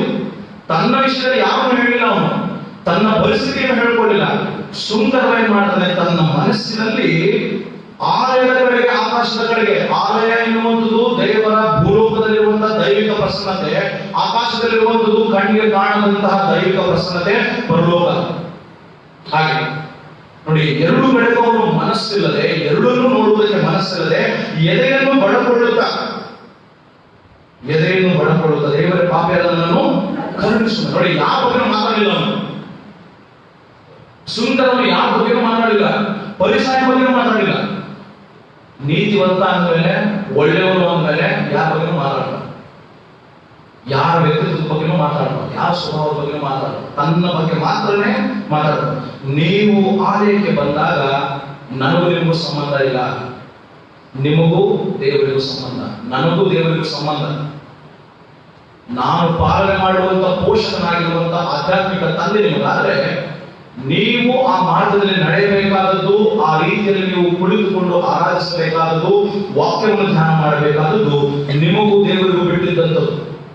ನೀವು ಕೂತ್ರೆ ನಿಮ್ಗೆ ಆಶೀರ್ವಾದ, ಹೋದ್ರೆ ಗೊತ್ತಿಲ್ಲ, ದೇವರನ್ನ ಕೇಳಿ. ನೀವು ಗಂಭೀರವಾಗಿದ್ರೆ ದೇವರು ನಿಮ್ಮನ್ನ, ನೀವು ದೇವರನ್ನ ಸನ್ಮಾನಿಸಿದ್ರೆ ದೇವರು ನಿಮ್ಮನ್ನ ಸನ್ಮಾನಿಸ್ತಾನೆ. ನೀವು ದೇವರನ್ನ ತಿರಸ್ಕಾರ ಮಾಡಿದ್ರೆ ದೇವರು ನಿಮ್ಮನ್ನ ತಿರಸ್ಕಾರ ಮಾಡ್ತಾನೆ. ನೀವು ದೇವರನ್ನ ಅಲ್ಲಗಳೆದ್ರೆ ನಿಮ್ಮ ನಾಮವನ್ನು, ನಿಮ್ಮ ಕೀರ್ತಿನೂ ಅಲ್ಲಗಳೆಯುತ್ತಾನೆ. ಸುಂದರವನ್ನು ಮಾಡಿದ್ದು ಅದೇ. ಅವನು ತನ್ನ ಬಗ್ಗೆ ಮಾತ್ರ ಹೇಳ್ಕೊತಾನೆ, ಸ್ವಾಮಿ ನಾನು ಪಾಪಿ, ಕರುಣಿಸು ಸ್ವಾಮಿ, ನಾನು ಪಾಪಿನ, ನಾನು ದ್ರೋಹಿ, ನಾನು ಎಂಥವನು ಎಂಬುದಾಗಿ ದೇವರ ಮುಂದೆ ಹೇಳಬೇಕೆ ವಿನಃ ಅವರಿಗಿಂತ ನಾನು ಒಳ್ಳೆಯವನು, ಅವಳಿಗಿಂತ ನಾನು ಒಳ್ಳೆಯವರು, ಅವರಿಗಿಂತ ನಾನೇ ನೀತಿವಂತ, ನಾನೇ ಒಳ್ಳೆಯವ ಎಂಬಂಥದ್ದನ್ನು ಆಲಯದ ಒಳಗಾಗಲಿ ಆಲಯದ ಹೊರಗಾಗಲಿ ಎಲ್ಲೂ ಹೇಳಬೇಡ. ಯಾಕಂದ್ರೆ ಅವರು ಇನ್ನೂ ಆಲಯದ ಒಳಗೆ ಬಂದಿಲ್ಲ, ಆಲಯದ ಒಳಗೆ ಬಂದಿಲ್ಲ. ಅಲ್ಲೆಂದು ದೇವಾಲಯಕ್ಕೆ ಹೋದ್ರು, ಆದ್ರೆ ಸುಂದರವ ಎಲ್ಲಿಂದ ದೂರದಲ್ಲಿ ನಿಂತುಕೊಂಡು, ಆಲಯದ ಒಳಗೆ ನಿಂತುಕೊಂಡಲ್ಲ. ಪರಿಸರ ಎಲ್ಲಿದ್ದ ಆಲಯದಲ್ಲಿ ನಿಂತುಕೊಂಡು ಅವನಿಗೆ ಮಾಡುವಂತ ಪ್ರಾರ್ಥನೆದು ಸುಂದರವ ಆಲಯದಿಂದ ದೂರದಲ್ಲಿ ನಿಂತುಕೊಂಡು ಆಲಯದ ಒಳಗೂ ಬರುವುದಕ್ಕೆ ಮನಸ್ಸಿರದೆ, ದೇವರಿರುವಂತಹ ಸ್ಥಳವನ್ನು ನೋಡುವುದಕ್ಕೂ ಮನಸ್ಸಿರದೆ ಎದೆ ಬಡಿಕೊಳ್ಳುತ್ತಾ ತನ್ನ ಮನಸ್ಸಿನಲ್ಲಿ ಹೇಳ್ತಾನೆ, ಪಾಪಿಯಾದ ನನ್ನನ್ನು ಕರುಣಿಸು. ನಿಮ್ಮ ಪ್ರಾರ್ಥನೆ ಆಗಿರಲಿ, ನಿಮ್ಮ ಜೀವಿತ ಆಗಿರಲಿ, ನಿಮ್ಮ ವರ್ತನೆ, ನಿಮ್ಮ ಸ್ವಭಾವಗಳು ಆಗಿರಲಿ. ಪರಿಸಾಯನಂತೆ ಅರಸನಾದ ದಾವೀದ ಅವನು ಸುಪ್ರೀಂ ಅಂದ್ರೆ ಉಚ್ಚ ಸ್ಥಾನದಲ್ಲಿ ಇದ್ದಂತಹ ಅರಸನು, ಮೊದಲಿನವನು, ಇಡೀ ಪ್ರಪಂಚಕ್ಕೆ ಮೊದಲಿಗವನು, ಪ್ರಪಂಚಕ್ಕೆ ಮೊದಲಿಗ. ಅಂತಹ ವ್ಯಕ್ತಿ ದೇವರ ಮುಂದೆ ತಗ್ಗಿಸಿಕೊಂಡು ಹೇಳ್ತಾನೆ, ಏನಂತ ಹೇಳ್ತಾನೆ? ನೀವು ಪ್ರಾರ್ಥನೆ ಮಾಡ್ತೀರ, 126ನೇ ಪುಟದಲ್ಲಿ ಪಾಪದರಿಗೆ ಪ್ರಾರ್ಥನೆ ಮಾಡ್ತೀರಾ, 51ನೇ ಕೀರ್ತನೆಯಲ್ಲಿ ಆ ಮಾತು ಬರುತ್ತೆ. ಏನದು? ಮುಂದಕ್ಕೆ ನಾನು ದ್ರೋಹಿ ಎಂದು ಎಂತ ಮನುಷ್ಯರೇ, ಆ ಪರಿಶುದ್ಧ ಸ್ಥಾನದಲ್ಲಿಯೋ ಆ ಅತ್ಯುನ್ನತ ಸ್ಥಾನಮಾನದಲ್ಲಿ ಅರಸನಾಗಿ ಜಗತ್ತನ್ನು ಆಳುವಂತವನು ಹೇಳುವಂತ ಮಾತು, ಸ್ವಾಮಿ ನಾನು ದ್ರೋಹಿ ಎಂದು ನಾನು ಒಪ್ಪಿಕೊಂಡಿದ್ದೆ, ನನ್ನ ಪಾಪವು ಯಾವಾಗಲೂ ನನ್ನ ಮುಂದೆ ನಿನಗೆ, ಕೇವಲ ನಿನಗೆ ತಪ್ಪು ಮಾಡಿದೆ, ನಿನ್ನ ದೃಷ್ಟಿಗೆ ಕೆಟ್ಟದಾಗಿರುವುದನ್ನೇ ಮಾಡಿದೆ. ಏನಂತ ಮಾತಾಡ್ತಾರೆ? ನಾವು பொடி பசங்க ஆறு ஐடிகள் மட்டும் பயங்கரமா அடிக்கும். ஏய் நான் யார் தெரியுமா? நீ யாரா இருந்தா ನೀ ಯಾರು ನನಗೇನಪ್ಪ, ನೀನ್ ಯಾರು? ನಿನ್ನ ತರನ ದೇವರಿಗೆ ಮೆಚ್ಚುಗೆ ಆಗಂತ ರೀತಿ ತೋರಿಸು ಅಷ್ಟೇ. ನೀನ್ ಲೋಕದಲ್ಲಿ ಏನೇ ಸಾಧನೆ ಮಾಡಿದ್ರು ದೇವರು ನಾನು ವೈದ್ಯ ಅಂತ ಹೇಳ್ತಾನೆ. ನೀವು ಏನೇ ಸ್ಕೆಚ್ ಹಾಕಿದ್ರು ದೇವರು ಇನ್ನೊಂದು ಸ್ಕೆಚ್ ಹಾಕಿರ್ತಾನೆ. ಹಾಗಾಗಿ ನೀವೇನು ಸ್ಕೆಚ್ ಹಾಕೋದು ಬೇಡ, ದೇವರು ಹಾಕಿದ ಸ್ಕೆಚ್ ತಕ್ಕಂಗೆ ನೀವು ನಡ್ಕೊಂಡ್ರೆ ಬಹಳ ಉತ್ತಮ. ಹಾಗಾಗಿ ಸುಂದರವನ ಆ ಪ್ರಾರ್ಥನೆಯನ್ನು ಕೇಳಿದಂತ ಯೇಸು ಸ್ವಾಮಿ ಏನ್ ಹೇಳ್ತಾನೆ 14ನೇ ವಚನದಲ್ಲಿ, ಯಾರನ್ನು ನೀತಿವಂತನಾಗಿ ದೇವರು ನಿರ್ಣಯಿಸ್ತಾರೆ? ಸುಂದರವನ. ಯಾಕೆ? ಅವನು ಯಾರ ಬಗ್ಗೆ ಮಾತಾಡಲಿಲ್ಲ. ಯಾವ ಕುಟುಂಬ, ಯಾವ ವ್ಯಕ್ತಿ, ಯಾವ ಸ್ಥಾನಮಾನ, ಯಾವ ರೀತಿ ಹಣ, ಆಸ್ತಿ, ಅಂತಸ್ತು, ಕಾಣಿಕೆ ಏನು ಮಾತಾಡಿಲ್ಲ. ಅವನು ಬಂದ ಸುಮ್ಮನೆ ಆ ದೂರದಲ್ಲಿ ನಿಂತ್ಕೊಂಡ, ಸ್ವಾಮಿ ನನ್ನ ಕರಡು ಸುತ್ತ ಹೋದ, ದೇವರೇ ಮಾಡ, ಅವನೇ ನೀತಿವಂತ ಕರ್ಕೊಂಡ. ಈ ಪರಿಸರ ಏನ್ ಮಾಡ್ದ? ಹೋಗಿ ನಾಚಿ ಅಂತ ಅವನ ಕಳ್ಕೊಂಡ. ಭೋಗ ಪುರುಷನು ಭಿಕ್ಷುಕರಾದವನ್ನ ಹೆಂಗಾಯ್ತು? ಭೋಗ ಪುರುಷ ಏನ್ ಮಾಡ್ದ? ಜೀವನದ ದೊಡ್ಡ ಮಜಾ ಮಾಡ್ದ, ಆಮೇಲೆ ನಾಲ್ಕು ಹೋದ. ಈ ಪಾಪ ಜೀವನ ಫುಲ್ಲು ಕಷ್ಟಪಟ್ಟ ಲಾಸ್ಟ, ಆಮೇಲೆ ಅಬ್ರಾಹ್ಮಣ ಎದೆ ಹೊರಕೊಂಡ. ಲಾಸ್ಟ್ ಅಲ್ಲಿ ನನ್ನಿಂದ ಹೇಳ್ತಾನೆ ಭೋಗ ಪುರುಷ, ಸ್ವಾಮಿ ನನ್ನ ಕಳಿಸ್ಕೊಡು, ಅವ್ನು ಕಿರುಗಳಿಂದ ಅವ್ನು ತೊಡ್ತಾರ, ನೀನು ನನ್ನ ಬಾಯಿಗೆ ನನ್ನ ನಾಲಿಗೆ ಹಾಕ್ಲಿ ಅಂತ. ಅಂತರದಲ್ಲಿ ನಾನು ನಿಮಗೂ ಬರಬಾರದು. ಅಂತರದಲ್ಲಿ ಬರುವುದಕ್ಕೂ ಬರದೇ ಇರುವುದಕ್ಕೂ ಕಾರಣ ನಾವು ನೀವೇ ಆಗಿರೋದು, ಬೇರೆಯವರಲ್ಲ. ಹಾಗೆ ಬೇರೆ ನಮ್ಮ ನಿಮ್ಮೆಲ್ಲರ ಪ್ರಾರ್ಥನೆ, ನಮ್ಮ ನಿಮ್ಮೆಲ್ಲರ ಭಾವನೆ, ನಮ್ಮ ನಿಮ್ಮೆಲ್ಲರ ಆ ವರ್ತನೆಗಳು, ಸ್ವಭಾವಗಳು ಯಾವ ಮಟ್ಟದಲ್ಲಿ ಇರಬೇಕೆಂದ್ರೆ ದೇವರು ಮೆಚ್ಚುವಂತ ರೀತಿಯಲ್ಲಿ, ದೇವರು ನಮ್ಮನ್ನು ನೀತಿವಂತರೆಂಬುದಾಗಿ ಬೆಳೆಸುವ ರೀತಿಯಲ್ಲಿ ಇರಬೇಕು. ಮನುಷ್ಯರು ಅವ್ರು ಹೇಳುವಂತ ಮಾತುಗಳನ್ನು ಕೇಳಬೇಕು. ಅವರು ಹತ್ತಿಸ್ತಾರೆ, ಚೆನ್ನಾಗಿ ಹತ್ತಿಸ್ತಾರೆ, ನೀವು ಚೆನ್ನಾಗಿದೆ ಹಂಗೆ ಹಿಂಗೆ. ದೇವರು ನಿಮ್ಮನ್ನು ಹತ್ತಿಸ್ಬೇಕು ಎಲ್ಲಿಗೆ? ಉನ್ನತ ಸ್ಥಾನಕ್ಕೆ, ಉನ್ನತ ಶ್ರೇಣಿಗೆ, ಉನ್ನತ ಆಶೀರ್ವಾದಗಳಿಗೆ. ಮನುಷ್ಯರಲ್ಲ. ನಿಮಗೆ ಆಶೀರ್ವಾದ ಬರುವಂಥದ್ದು, ನಿಮಗೆ ಒಳಿತು ಆಗುವಂಥದ್ದು, ಅಭಿವೃದ್ಧಿ ಆಗುವಂಥದ್ದು ಯಾವ ಮನುಷ್ಯರಿಗಲ್ಲ. ದೇವರು ಕೊಡುವಂತ ಅನುಗ್ರಹ, ದೇವರು ಕೊಡುವಂತ ಕೃಪೆ, ದೇವರ ಕೃಪಾ ಕಟಾಕ್ಷ, ದೇವರ ಅನುಗ್ರಹ, ದೇವರ ವರದಾನ ಮನುಷ್ಯರಿಂದ, ನಿಮ್ಮ ಪ್ರಯತ್ನದಿಂದ ಆಗುತ್ತಲ್ಲ. ಹಾಗಾಗಿ ನೀವು ಎಷ್ಟು ಯಥಾರ್ಥರಾಗಿ ನಿಮ್ಮ ಮನಸ್ಸು, ನಿಮ್ಮ ಹೃದಯವನ್ನು, ನಿಮ್ಮನ್ನು ನೀವು ದೇವರಿಗೆ ಸಮರ್ಪಿಸ್ತೀರಿ, ಆಗ ಮಾತ್ರ ನಿಮ್ಮ ಅಭಿವೃದ್ಧಿಗೆ ಒಳಿತಿಗೆ ಕಾರಣ. ಜ್ಞಾನೋಕ್ತಿಗಳ ಗ್ರಂಥವನ್ನು ಗಮನಿಸೋಣ. ಜ್ಞಾನೋಕ್ತಿಗಳ ಗ್ರಂಥವನ್ನು ಗಮನಿಸುವಾಗ ಬರೆಯಲ್ಪಟ್ಟಂತಹ ಮಾತುಗಳನ್ನು ನಾವು ನೋಡಬೇಕಾದ್ರೆ, ಜ್ಞಾನಿಯಾದ ಸೊಲೊಮೋನ ಹೇಳ್ತಾನೆ 26ನೇ ಅಧ್ಯಾಯ 11ನೇ ವಚನದಲ್ಲಿ, ಜ್ಞಾನೋಕ್ತಿ 26:11 ಚೆನ್ನಾಗಿದೆ. ನೆಕ್ಕುವುದಕ್ಕೆ ತಿರುಗಿಕೊಳ್ಳುವ ಹಾಗೆ ಮೂಢನು ತಾನು ಮಾಡಿದ ಮೂರ್ಖತನವನ್ನೇ ಪುನಃ ಮಾಡುವನು. ಏನ್ ಹೇಳ್ತಾರೆ ವಚನ, ದೇವರ ವಾಕ್ಯ ಏನ್ ಹೇಳ್ತದೆ ಅಂದ್ರೆ, ನಾಯಿ ತಾನು ಕಕ್ಕಿದ್ದನ್ನು ನೆಕ್ಕುವುದಕ್ಕೆ ತಿರುಗಿಕೊಳ್ಳುವ ಹಾಗೆ ಮೂಢನು ತಾನು ಮಾಡಿದ ಮೂರ್ಖತನವನ್ನೇ ಪುನಃ. ಪರಿಸಾಯ ಮಾಡಿದ ತಪ್ಪನ್ನು ಮತ್ತೆ ಮಾಡಿದವನು ಅವನೊಂಥರ ನಾಯಿ, ನಾನೊಂಥರ ನಾಯಿ, ಮನುಷ್ಯರು ಇನ್ನೊಂಥರ ನಾಯಿಗಳ ರೀತಿ. ಯಾಕಂದ್ರೆ ತಪ್ಪನ್ನ ಅದೇ ಮಾಡ್ತಾನೆ ಇರ್ತೀವಿ ನಾವು. ಒಬ್ರು ಬದಲಾಗಲ್ಲ, ಒಬ್ರು ಪರಿವರ್ತನೆ ಆಗಲ್ಲ. ಹೇಳಿದ್ದನ್ನೇ ಹೇಳೋದು, ಮಾಡಿದ್ದನ್ನೇ ಮಾಡೋದು. ಅದಕ್ಕೆ ಜ್ಞಾನಿಯಾದ ಸೊಲೊಮೋನ ಒಳ್ಳೆಯ ಮಾತುಗಳಿಂದ ತಿಳುವಳಿಕೆ ಕೊಡ್ತಾನೆ. ಅಪ್ಪ, ನಾಯಿ ವಾಮಿಟ್ ಮಾಡಿದ, ವಾಂತಿ ಮಾಡಿದ, ಮತ್ತೆ ತಿನ್ನಂಗೆ ಯಾಕಪ್ಪ ಮತ್ತೆ ಪಾಪಕೃತ್ಯಗಳಿಗೆ ತಪ್ಪು ಅಪರಾಧಗಳಿಗೆ ಒಳಗಾಗ್ತೀರಾ ಅಂತ ಜ್ಞಾನಿಯಾದ ಸೊಲೊಮೋನ ಯೇಸು ನೋವಿಗೆ ಬರೋದಕ್ಕಿಂತ 600 ವರ್ಷಗಳಿಂದ 500 ವರ್ಷಗಳಿಂದ ಹೇಳ್ತಾನೆ. 27ನೇ ಅಧ್ಯಾಯ 2ನೇ ವಚನ. ನಿನ್ನನ್ನು ನೀನೇ ನೀನೇ ಹೊಗಳಿಕೊಳ್ಳಬೇಡ. ನಾನು ಶ್ರೀಮಂತ, ನಾನು ಆಸ್ಥಾನದಲ್ಲಿ, ನಾನು ಅಧಿಕಾರದಲ್ಲಿ, ನಾನು ಇನ್ಫ್ಲೂಯೆನ್ಸ್ ಮಾಡ್ತೀನಿ, ನಾನು ರೆಕಮೆಂಡ್ ಮಾಡ್ತೀನಿ, ಬೇಡ. ಮತ್ತವನು ಇಲ್ಲಿ ಮೇಡಮ್, ಮೇಡಮ್ ಬರ್ತೀನಿ. ನಿಮ್ಮನ್ನು ನೀವೇ ಹೊಗಳಿಕೊಳ್ಳಬೇಡ. ನಾನೇ ನೀತಿವಂತ, ನಾನೇ ಒಳ್ಳೆಯವನು, ನಾನೇ ಶ್ರೇಷ್ಠ ವ್ಯಕ್ತಿ, ನಾನೇ ಯೇಸು ಸ್ವಾಮಿ ಮಗ. ಯೇಸು ಸ್ವಾಮಿ ಬಂದು ಅವಾಗ ಹೇಳ್ತಾನೆ, ನೀನಲ್ಲ ಬೇರೆ ಯಾರು. ಅವಾಗ ಏನ್ ಮಾಡ್ತೀರ? ಅವಾಗ ಏನ್ ಮಾಡ್ತೀರ? ನಿಮ್ಮನ್ನ ಯಾಕೆ ನೀವು ಹೊಗಳೋದಿಲ್ಲ? ನಿಮ್ಮನ್ನ ನೀವು ದೇವರ ಮುಂದೆ ತಗ್ಗಿಸ್ಕೊಳ್ಳಿ, ಹೊಗಳ್ಕೋಬೇಡ. ನಿಮ್ಮ ಬಗ್ಗೆ ನೀವು ಏನು ಹೇಳ್ಬೇಡ್ರಿ ದೇವರ ಹತ್ರ. ನಿಮ್ಮ ಬಗ್ಗೆ ನೀವೇನು ದೇವರ ಹತ್ರ ಹೇಳ್ಬೇಡ್ರಿ. ಮೊದಲು, ಅಂತ್ಯ, ಮಧ್ಯ ಯಾವಾಗಲೂ ನೀವು ಹೇಳ್ಬೇಕಾಗಿದ್ದೆ ಸುಂದರವಂತೆ ಸ್ವಾಮಿ ಮಾತಾಡೋದು ನಾನು ಅಷ್ಟೇ ಹೇಳ್ರಿ. ನೀನು ಹೇಳಕ್ ಹೋಗ್ಬೇಡ್ರಿ. ದೇವರಿಗೆ ಏನೇ ಹೇಳಿದ್ರು ದೇವ್ರ ಹೇಳ್ತಾನೆ, ನಿಮ್ಮ ಮಾಡಬಾಳ ನನ್ಗೆಲ್ಲ ಗೊತ್ತು, ಹೇಳಿ ಏನ್ ಪ್ರಾರ್ಥನೆ ಮಾಡ್ತೀನಿ ಮಾಡು, ಆಮೇಲೆ ನನ್ ಗೊತ್ತು ನಾನು ನಿಮ್ಗೆ ಏನ್ ಮಾಡ್ಬೇಕು ಅಂತ. ಅದಕ್ಕೆ ಪರಿಸರ ಮಾತಾಡಿದಾಗ ಮಾತಾಡೋದು ಬಿಟ್ಟ. ನೆಕ್ಸ್ಟ್ ಸುಂಕದವನು ಮಾತಾಡೋದು ಬಿಟ್ಟ. ಪರಿಸರಕ್ಕೆ ಶುದ್ಧ ಪ್ರಾರ್ಥನೆ ಮಾಡ್ದ, ಸುಂಕದವನು ಇಷ್ಟೇ ಪ್ರಾರ್ಥನೆ ಮಾಡ್ದ. ಲಾಸ್ಟ್ ಅಲ್ಲಿ ಯಾರನ್ನು ನಿರ್ಣಯಿಸ್ತಾರೆ ನೀತಿವಂತ ಅಂತ ದೇವರು? ನೀವು ಬೀಗುವುದಕ್ಕಿಂತಲೂ ನ್ಯಾಯಯುತವಾಗಿ, ಸತ್ಯಯುತವಾಗಿ, ಯಥಾರ್ಥವಾಗಿ ಒಂದು ಕಾರ್ಯ, ಒಂದು ಮಾತನ್ನು ಸರಿಯಾಗಿ ದೇವರಿಗೆ ಮೆಚ್ಚಿಯಾದಂತ ರೀತಿ ಮಾಡಿ, ಅಷ್ಟೇ ಸಾಕು. ನಿನ್ನನ್ನು ನೀನೇ ಹೊಗಳಿಕೊಳ್ಳಬೇಡ. ಮತ್ತೊಬ್ಬನು ಹೊಗಳಿದ್ರೆ ಹೊಗಳಲಿ. ಆತ್ಮಸ್ತುತಿ ಬೇಡ. ಪರಮನನ್ನು ಸ್ತುತಿಸಿದರೆ ಸ್ತುತಿಸ್ತಾರೆ. ಅವ್ರೇನು ಸ್ತುತಿಸ್ತಾರೆ, ನಿಜವಾದ ದೇವರು ಅವರನ್ನು ಆಶೀರ್ವಾದ ಮಾಡ್ತಾನೆ. ಸ್ತುತಿಸುವಂತಹ ಆ ವ್ಯಕ್ತಿಗೂ, ಇಲ್ಲವೇ ಸ್ತುತಿಯನ್ನು ಹೊಂದುವಂತಹ ವ್ಯಕ್ತಿಗೂ ಆಶೀರ್ವದಿಸ್ತಾನೆ. ಸಾಧ್ಯ ಅಲ್ಲದಿದ್ದರೆ ಅದು ಅವರಿಗೂ ಬೀಳುತ್ತೆ. ಹಾಗಾಗಿ ನಾವು ಮಾಡುವಂತಹ ಮಾತುಗಳನ್ನು, ನಾವು ವರ್ತಿಸುವಂತಹ ರೀತಿ ನೀತಿಗಳನ್ನು ಗಮನಿಸುವುದು ಬಹಳ ಅರ್ಥಗರ್ಭಿತ. 16ನೇ ಅಧ್ಯಾಯ 2ನೇ ವಚನ. ಜ್ಞಾನೋಕ್ತಿ 16:2. ಮನುಷ್ಯನ ನಡತೆಯೆಲ್ಲ ಸ್ವಂತ ದೃಷ್ಟಿಗೆ ಶುದ್ಧ, ಯೆಹೋವನು ಅಂತರಂಗವನ್ನೇ ಪರೀಕ್ಷಿಸುವನು. ಮನುಷ್ಯನ ನಡತೆಯೆಲ್ಲ ಸ್ವಂತ ದೃಷ್ಟಿಗೆ ಶುದ್ಧ, ಯೆಹೋವನು ಅಂತರಂಗವನ್ನೇ ಪರೀಕ್ಷಿಸುವನು. ಪರಿಸಾಯ ತನ್ನ ನಡತೆ ಹೇಳ್ದ, ನಾನು ಒಳ್ಳೆಯವನು, ನಾನು ಅವನಿಂದ ಒಳ್ಳೆಯವನು, ನಾನು ಅವನಿಂದ ಕೆಟ್ಟವನಲ್ಲ, ಅವನಷ್ಟು ನನ್ನ ಪಾಪಿ ಅಲ್ಲ ಅಂತ ಹೇಳ್ದ. ಅವನಿಗಿಂತ ನಾನು ಕಾಣಿಕೆಯಲ್ಲಿ ಕೊಡ್ತೇನೆ, ಅದರಲ್ಲಿ ಕೊಡ್ತೇನೆ, ನಾನು ಉಪವಾಸ ಮಾಡ್ತೇನೆ, ನನ್ನ ಗುಣ ಹಾಗೆ, ನಿನ್ನ ಗುಣ ಹೇಗೆ ಅಂತ. ನೋಡಿ, ಮನುಷ್ಯನ ನಡತೆಯಲ್ಲ ಸ್ವಂತ ದೃಷ್ಟಿಗೆ ಶುದ್ಧ, ಆದರೆ ದೇವರು ಅಂತರಂಗವನ್ನು ನೋಡಿದ ದೇವರು, ಸುಂಕದವನ ಮನಸ್ಸನ್ನು ನೋಡಿದ ದೇವರು, ಸುಂಕದವನ ಹೃದಯವನ್ನು ನೋಡಿದ ದೇವರು ಸುಂಕದವನನ್ನು ನೀತಿವಂತನಲ್ಲಿ ಎಣಿಸ್ತಾರೆ. ನಿಮ್ಮ ಅಂತರಂಗದಲ್ಲಿ ನಾನು ನೀವು ಎಷ್ಟು ಹೊಲಸಾಗಿದ್ದೀವಿ, ಕೆಟ್ಟವರಾಗಿದ್ದೀವಿ, ಪಾಪಿಗಳಾಗಿದ್ದೀವಿ ಎಂಬುದಾಗಿರುತ್ತೆ. ಮನುಷ್ಯರಿಗೆ ನಾವು ತೋರಿಸಿರ್ಬೋದು ನಮ್ಮ ಕೆಟ್ಟತನ, ಒಳಗೇನೋ ಇರ್ತದೆ. ಮನುಷ್ಯರಿಗೆ ಗೋಚರವಾದಂತಹ ತಿಳಿಯದಂತಹ ಅನೇಕ ತಪ್ಪು ಅಪರಾಧಗಳು ನನ್ನೊಳಗೆ, ನನ್ನ ಹೃದಯದೊಳಗೆ ಅವಿತುಕೊಂಡಿರಬಹುದು. ಅದು ದೇವರಿಗೆ ಮಾತ್ರ ಗೊತ್ತಿರ್ತದೆ. ಅದನ್ನು ದೇವರು ಪರೀಕ್ಷಿಸ್ತಾನೆ.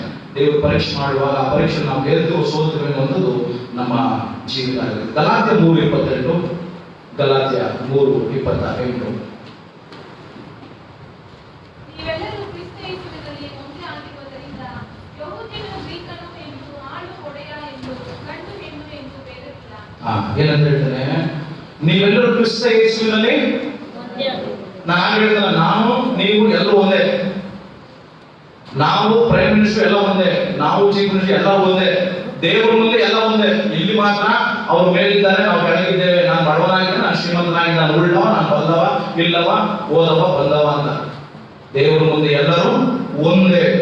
ಏನಂತ ಹೇಳ್ತಾರೆ? ಯಹೂದ್ಯನಾಗಲಿ ಗ್ರೀಕನಾಗಲಿ, ಅಂದ್ರೆ ದೇವ ಜನಾಂಗವಾದಂತಹ ಕ್ರೈಸ್ತರಾಗ್ಲಿ, ಕ್ರೈಸ್ತರಲ್ಲದವರಾಗ್ಲಿ, ಕ್ರೈಸ್ತರಲ್ಲದವರಾಗ್ಲಿ ಅವರು ಒಂದೇ. ಆಮೇಲೆ ಆಳು ಒಂದೇ, ಒಡೆಯನು ಒಂದೇ. ಆಳು ಒಂದೇ, ಒಡೆಯ ಒಂದೇ. ಆಮೇಲೆ ಅಂತಾನೆ ಗಂಡು ಒಂದೇ, ಹೆಣ್ಣು ಒಂದೇ. ಯಾವ ಭೇದವಿಲ್ಲ. ದೇವರು ಸೃಷ್ಟಿಯ ಎಲ್ರಿಗೂ ಸೃಷ್ಟಿಕತೆ ಗೊತ್ತು. ಚಿಕ್ಕವರಿಂದ ನೀವು ಸಂಡೇ ಸ್ಕೂಲಿಂದ, ಯೂತ್ ಇಂದ, ಪ್ರಸಂಗದಿಂದ ಎಲ್ಲ ಕೇಳಿದ್ದೀರಾ. ಕೇಳಿದಷ್ಟೇ, ಯಾರು ನಡ್ಕೊಂಡಿಲ್ಲ. ಏನಂದ್ರೆ ಮನುಷ್ಯರು ಗಂಡು ಹೆಣ್ಣಾಗಿ ನಿರ್ಮಿಸ್ತ, ಅಲ್ಲೇನಾದ್ರು ಭೇದ ಭಾವ ಉಂಟು ಮಾಡ್ತಾನೆ ದೇವರು. ನಾವೇ ಭೇದ ಭಾವ ಮಾಡ್ಬೇಕು? ನಿಮ್ಗೆ ಹೇಳಿದ ದೇವರು ಎಲ್ಲರೂ ವಾಕ್ಯದ ತೋರಿಸಿ, ನಿಮ್ಗೆ ಭೇದ ಭಾವ ಮಾಡಿ ತೋರಿಸ್ತ. ಅರಸನಾದಂತಹ ದಾವೀದ ಮೆಫಿಬೋಶೆತನನ್ನು ಕರೀತಾನೆ, ಸೌಲನ ಮಗನನ್ನು ಕರೀತಾನೆ. ಅವನು ಒಕ್ಕುಂಟ, ಫಿಸಿಕಲಿ ಚಾಲಿತ. ಸೌಲನಿಗೆ ಸಂಬಂಧಪಟ್ಟಂತ ಪ್ರತಿಯೊಂದು ಆಸ್ತಿಯನ್ನು, ಹಣವನ್ನು ಹಿಂದಿರುಗಿ ಕೊಡ್ತಾನೆ, ವಾಪಸ್ ಕೊಡ್ತಾನೆ. ಯಾರು? ದಾವೀದ. ಯಾಕೆ ಕೊಡ್ತಾನೆ ನೋಡಿ? ಅವನಲ್ಲಿ ಸಮಾನತೆ ಇತ್ತು.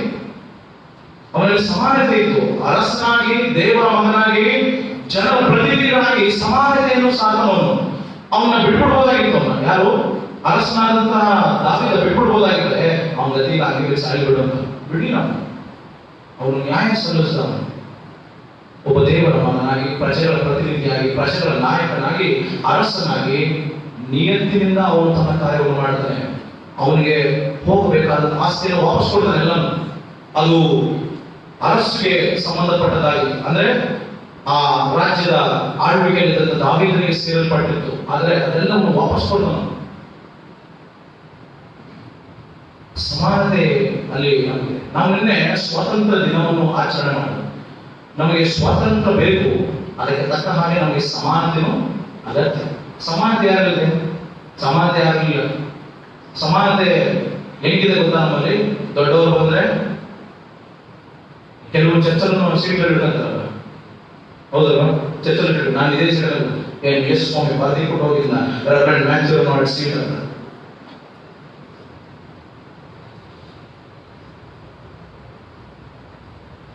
ನಾವು ಹೆಂಗ್ ಗೊತ್ತಾ ಮಾಡೋದು? ಯಾಕೋಬನ ಪತ್ರಿಕೆ ನೋಡಿ. ಯಾಕೋಬನ ಪತ್ರಿಕೆ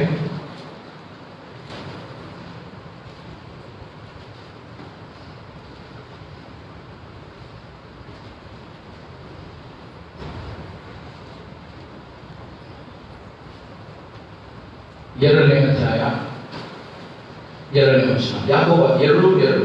ಏಕೆಂದರೆ ಒಬ್ಬ ಮನುಷ್ಯನು ಚಿನ್ನದ ಉಂಗುರವನ್ನು ಶೋಭಾಯಮಾನವಾದ ವಸ್ತ್ರಗಳನ್ನು ಹಾಕಿಕೊಂಡು ನಿಮ್ಮ ಸಭಾಮಂದಿರದೊಳಗೆ ಬರಲು, ಮತ್ತು ಒಬ್ಬ ಬಡವನು ಆ ಮನುಷ್ಯನು ಹೀನವಾದ ಬಟ್ಟೆ ಹಾಕಿಕೊಂಡು ಬರಲು, ನೀವು ಶೋಭಾಯಮಾನವಾದ ವಸ್ತ್ರಗಳನ್ನು ಧರಿಸಿಕೊಂಡಿರುವವನು ಮರ್ಯಾದೆಯಿಂದ ನೋಡಿ ಅವನಿಗೆ, ನೀವು ಇಲ್ಲಿ ಈ ಸುಖಾಸನದ ಮೇಲೆ ಕುಳಿತುಕೊಳ್ಳ್ರಿ ಎಂದರು. ಆ ಬಡ ಮನುಷ್ಯನಿಗೆ, ನೀವು ಅಲ್ಲೇ ನಿಂತುಕೋ, ಇಲ್ಲವೇ ನನ್ನ ಕಾಲ್ಮಣೆಯ ಹತ್ತಿರ ನೆಲದ ಮೇಲೆ ಕೂತುಕೋ ಎಂದರು ಹೇಳಿದರೆ, ನೀವು ನಿಮ್ಮಲ್ಲಿ ಭೇದ ಮಾಡುವವರಾಗಿ ಅನ್ಯಾಯವಾದ ತೀರ್ಪನ್ನು ಮಾಡುವವರಾಗಿರಲ್ಲ. ನಾನು ಹೇಳಿಲ್ಲ, ವಾಕ್ಯ ಹೇಳ್ತಾರೆ. ನಾನು ಹೇಳಿಲ್ಲ, ವಾಕ್ಯ ಸ್ಪಷ್ಟವಾಗಿ ಯಾಕೋಬನ ಪತ್ರಿಕೆಯಲ್ಲಿ 2ನೇ ಅಧ್ಯಾಯ 2-3 ವಚನದಲ್ಲಿ. ಇದು ಸಭೆಗಳಲ್ಲಿದ್ದರೆ ದಯಮಾಡಿ ತೆಗೆದು ಹಾಕಿ, ನಿಮ್ಮ ಮನಸ್ಸಿನಲ್ಲಿದ್ದರೆ ತೆಗೆದು ಹಾಕಿ, ನಿಮ್ಮ ಕುಟುಂಬದಲ್ಲಿದ್ದರೆ ತೆಗೆದು ಹಾಕಿ. ಈ ರೀತಿಯಾದಂಥ ವರ್ತನೆ ಯಾರಲ್ಲಿಯೂ ಇರಬಾರದು. ಅದು ಯೇಸು ಸ್ವಾಮಿಯ ಮಕ್ಕಳ ಜೀವಿತ ಅಲ್ಲ. ಎಲ್ಲರೂ ಸರಿಸಮಾನರು, ದೇವರ ಮುಂದೆ ಎಲ್ಲರೂ ಸರಿಸಮಾನರು. ನೋಡಿ, ಯಾವ ವ್ಯಕ್ತಿಯನ್ನು ಪರಿಸಾಯ ಬೇಡವೆಂದು ತೀಕ್ಷ್ಣವಾಗಿ ತಿರಸ್ಕಾರದ ಮನೋಭಾವನೆಯಿಂದ ಕಂಡನು, ಆ ಪರಿಸಾಯನೇ ದೇವರು ಬೇಡ ಅಂತ ಹೇಳಿದ. ನಾನು ಈಗ ನಿಮ್ಮನ್ನು ಬೇಡ ಅಂದ್ರೆ ದೇವರು ನಿಮ್ಮನ್ನು ಸ್ವೀಕರಿಸಿ ನನ್ನ ತಳ್ಳಿಬಿಡ್ತಾನೆ.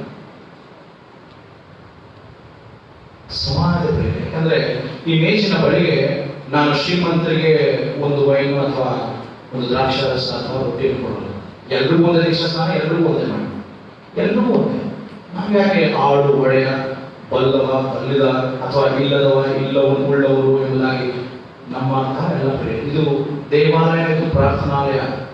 ದೇವಾಲಯ ಇದು ಪರಿಶುದ್ಧ ಆಲಯ. ಇದು ಪರಿಶುದ್ಧತೆಯನ್ನು ಕಾಪಾಡಬೇಕು. ಕೀರ್ತನೆಗಾರ ಹೇಳ್ತಾನೆ, ಪರಿಶುದ್ಧತ್ವವೆಂಬ ಭೂಷಣದೊಡನೆ ನಿನ್ನ ದೇವರು ನೀನು ಸಂಧಿಸು, ನೀನು ಆರಾಧಿಸುವುದಾಗಿ ಹೇಳ್ತಾನೆ. ಪರಿಶುದ್ಧತ್ವವೆಂಬ ಭೂಷಣ ನಿಮ್ಮ ವಸ್ತ್ರಗಳಲ್ಲಿ ಅಲ್ಲ, ನಿಮ್ಮ ಹೊರಗಿನ ತೋರಿಕೆ ಅಲ್ಲ, ನಿಮ್ಮ ಹೃದಯದೊಳಗಿನ ನಿಮ್ಮ ಗುಣ, ಸ್ವಭಾವ, ಮಾತು, ವರ್ತನೆ, ಆ ನಡೆನುಡಿ, ಕ್ರಿಯೆಗಳು. ಅದು ನೀವೇನೋ ಸೂಟ್ ಹಾಕೊಂಡು ಬಂದ್ಬಿಟ್ಟಿದ ತಕ್ಷಣ ನಾನು ಆಲ್ಟರ್ ಕೂರಿಸಲ್ಲ, ಹಾಡಲ್ಲಿ ನಾನೇ ಇರೋದು. ಯಾಕಂದ್ರೆ ದೇವ್ರ ಪರ್ಮಿಷನ್ ಕೊಟ್ಟಿದ್ದೆ ನನ್ನನ್ನು ಮಾತ್ರ. ಅಥವಾ ನೀವು ಬಡವ ಆದ ತಕ್ಷಣ ನಾನು ಹೋಗಿ ಆಲ್ಟರ್ ಸೇರಿಸ್ಕೊಳ್ಳಲ್ಲ, ಯಾಕಂದ್ರೆ ದೇವ್ರ ಪರ್ಮಿಷನ್ ಕೊಟ್ಟಿರೋದು ನನ್ನನ್ನು ಮಾತ್ರ. ಹಾಗೆಯೇ ಈ ಆಲಯ ಸರಿಸಮಾನವಾದಂತ ದೇವರ ತೀರ್ಪನ್ನು, ದೇವರ ನ್ಯಾಯವನ್ನು, ದೇವರ ಗುಣವನ್ನು, ದೇವರ ಲಕ್ಷಣವನ್ನು ತೋರಿಸಬೇಕಾದಂತ ಆ ಕ್ರೈಸ್ತಿಯ ವಿಶ್ವಾಸದ ಜೀವಿತ ಆಗಿರಬೇಕು. ವಿನಃ ಮಾನವರ ಗುಣದಿಂದ ಆಳಲ್ಪಡುವಂತಹ ಜೀವಿಸುವಂತಹ ಆಲಯವಾಗಿರಬಾರದು. ಆ ರೀತಿಯಾಗಿ ನಾವು ಆಲಯ ಒಳಗೂ ನಮ್ಮ ಪ್ರಾರ್ಥನೆ ಸಲ್ಲಿಸಬಾರದು. ಯಾಕಂದ್ರೆ ಯೋಹಾನನ ಸುವಾರ್ತೆ 9ನೇ ಅಧ್ಯಾಯ 31ನೇ ವಚನ ಹೇಳ್ತದೆ. ಯೋಹಾನ 9:31 ಹೇಳ್ತದೆ, ಏನಂತ ಹೇಳ್ತದೆ ಅಂದ್ರೆ, ಭಕ್ತಿಹೀನರ ಪ್ರಾರ್ಥನೆಯನ್ನು ದೇವರು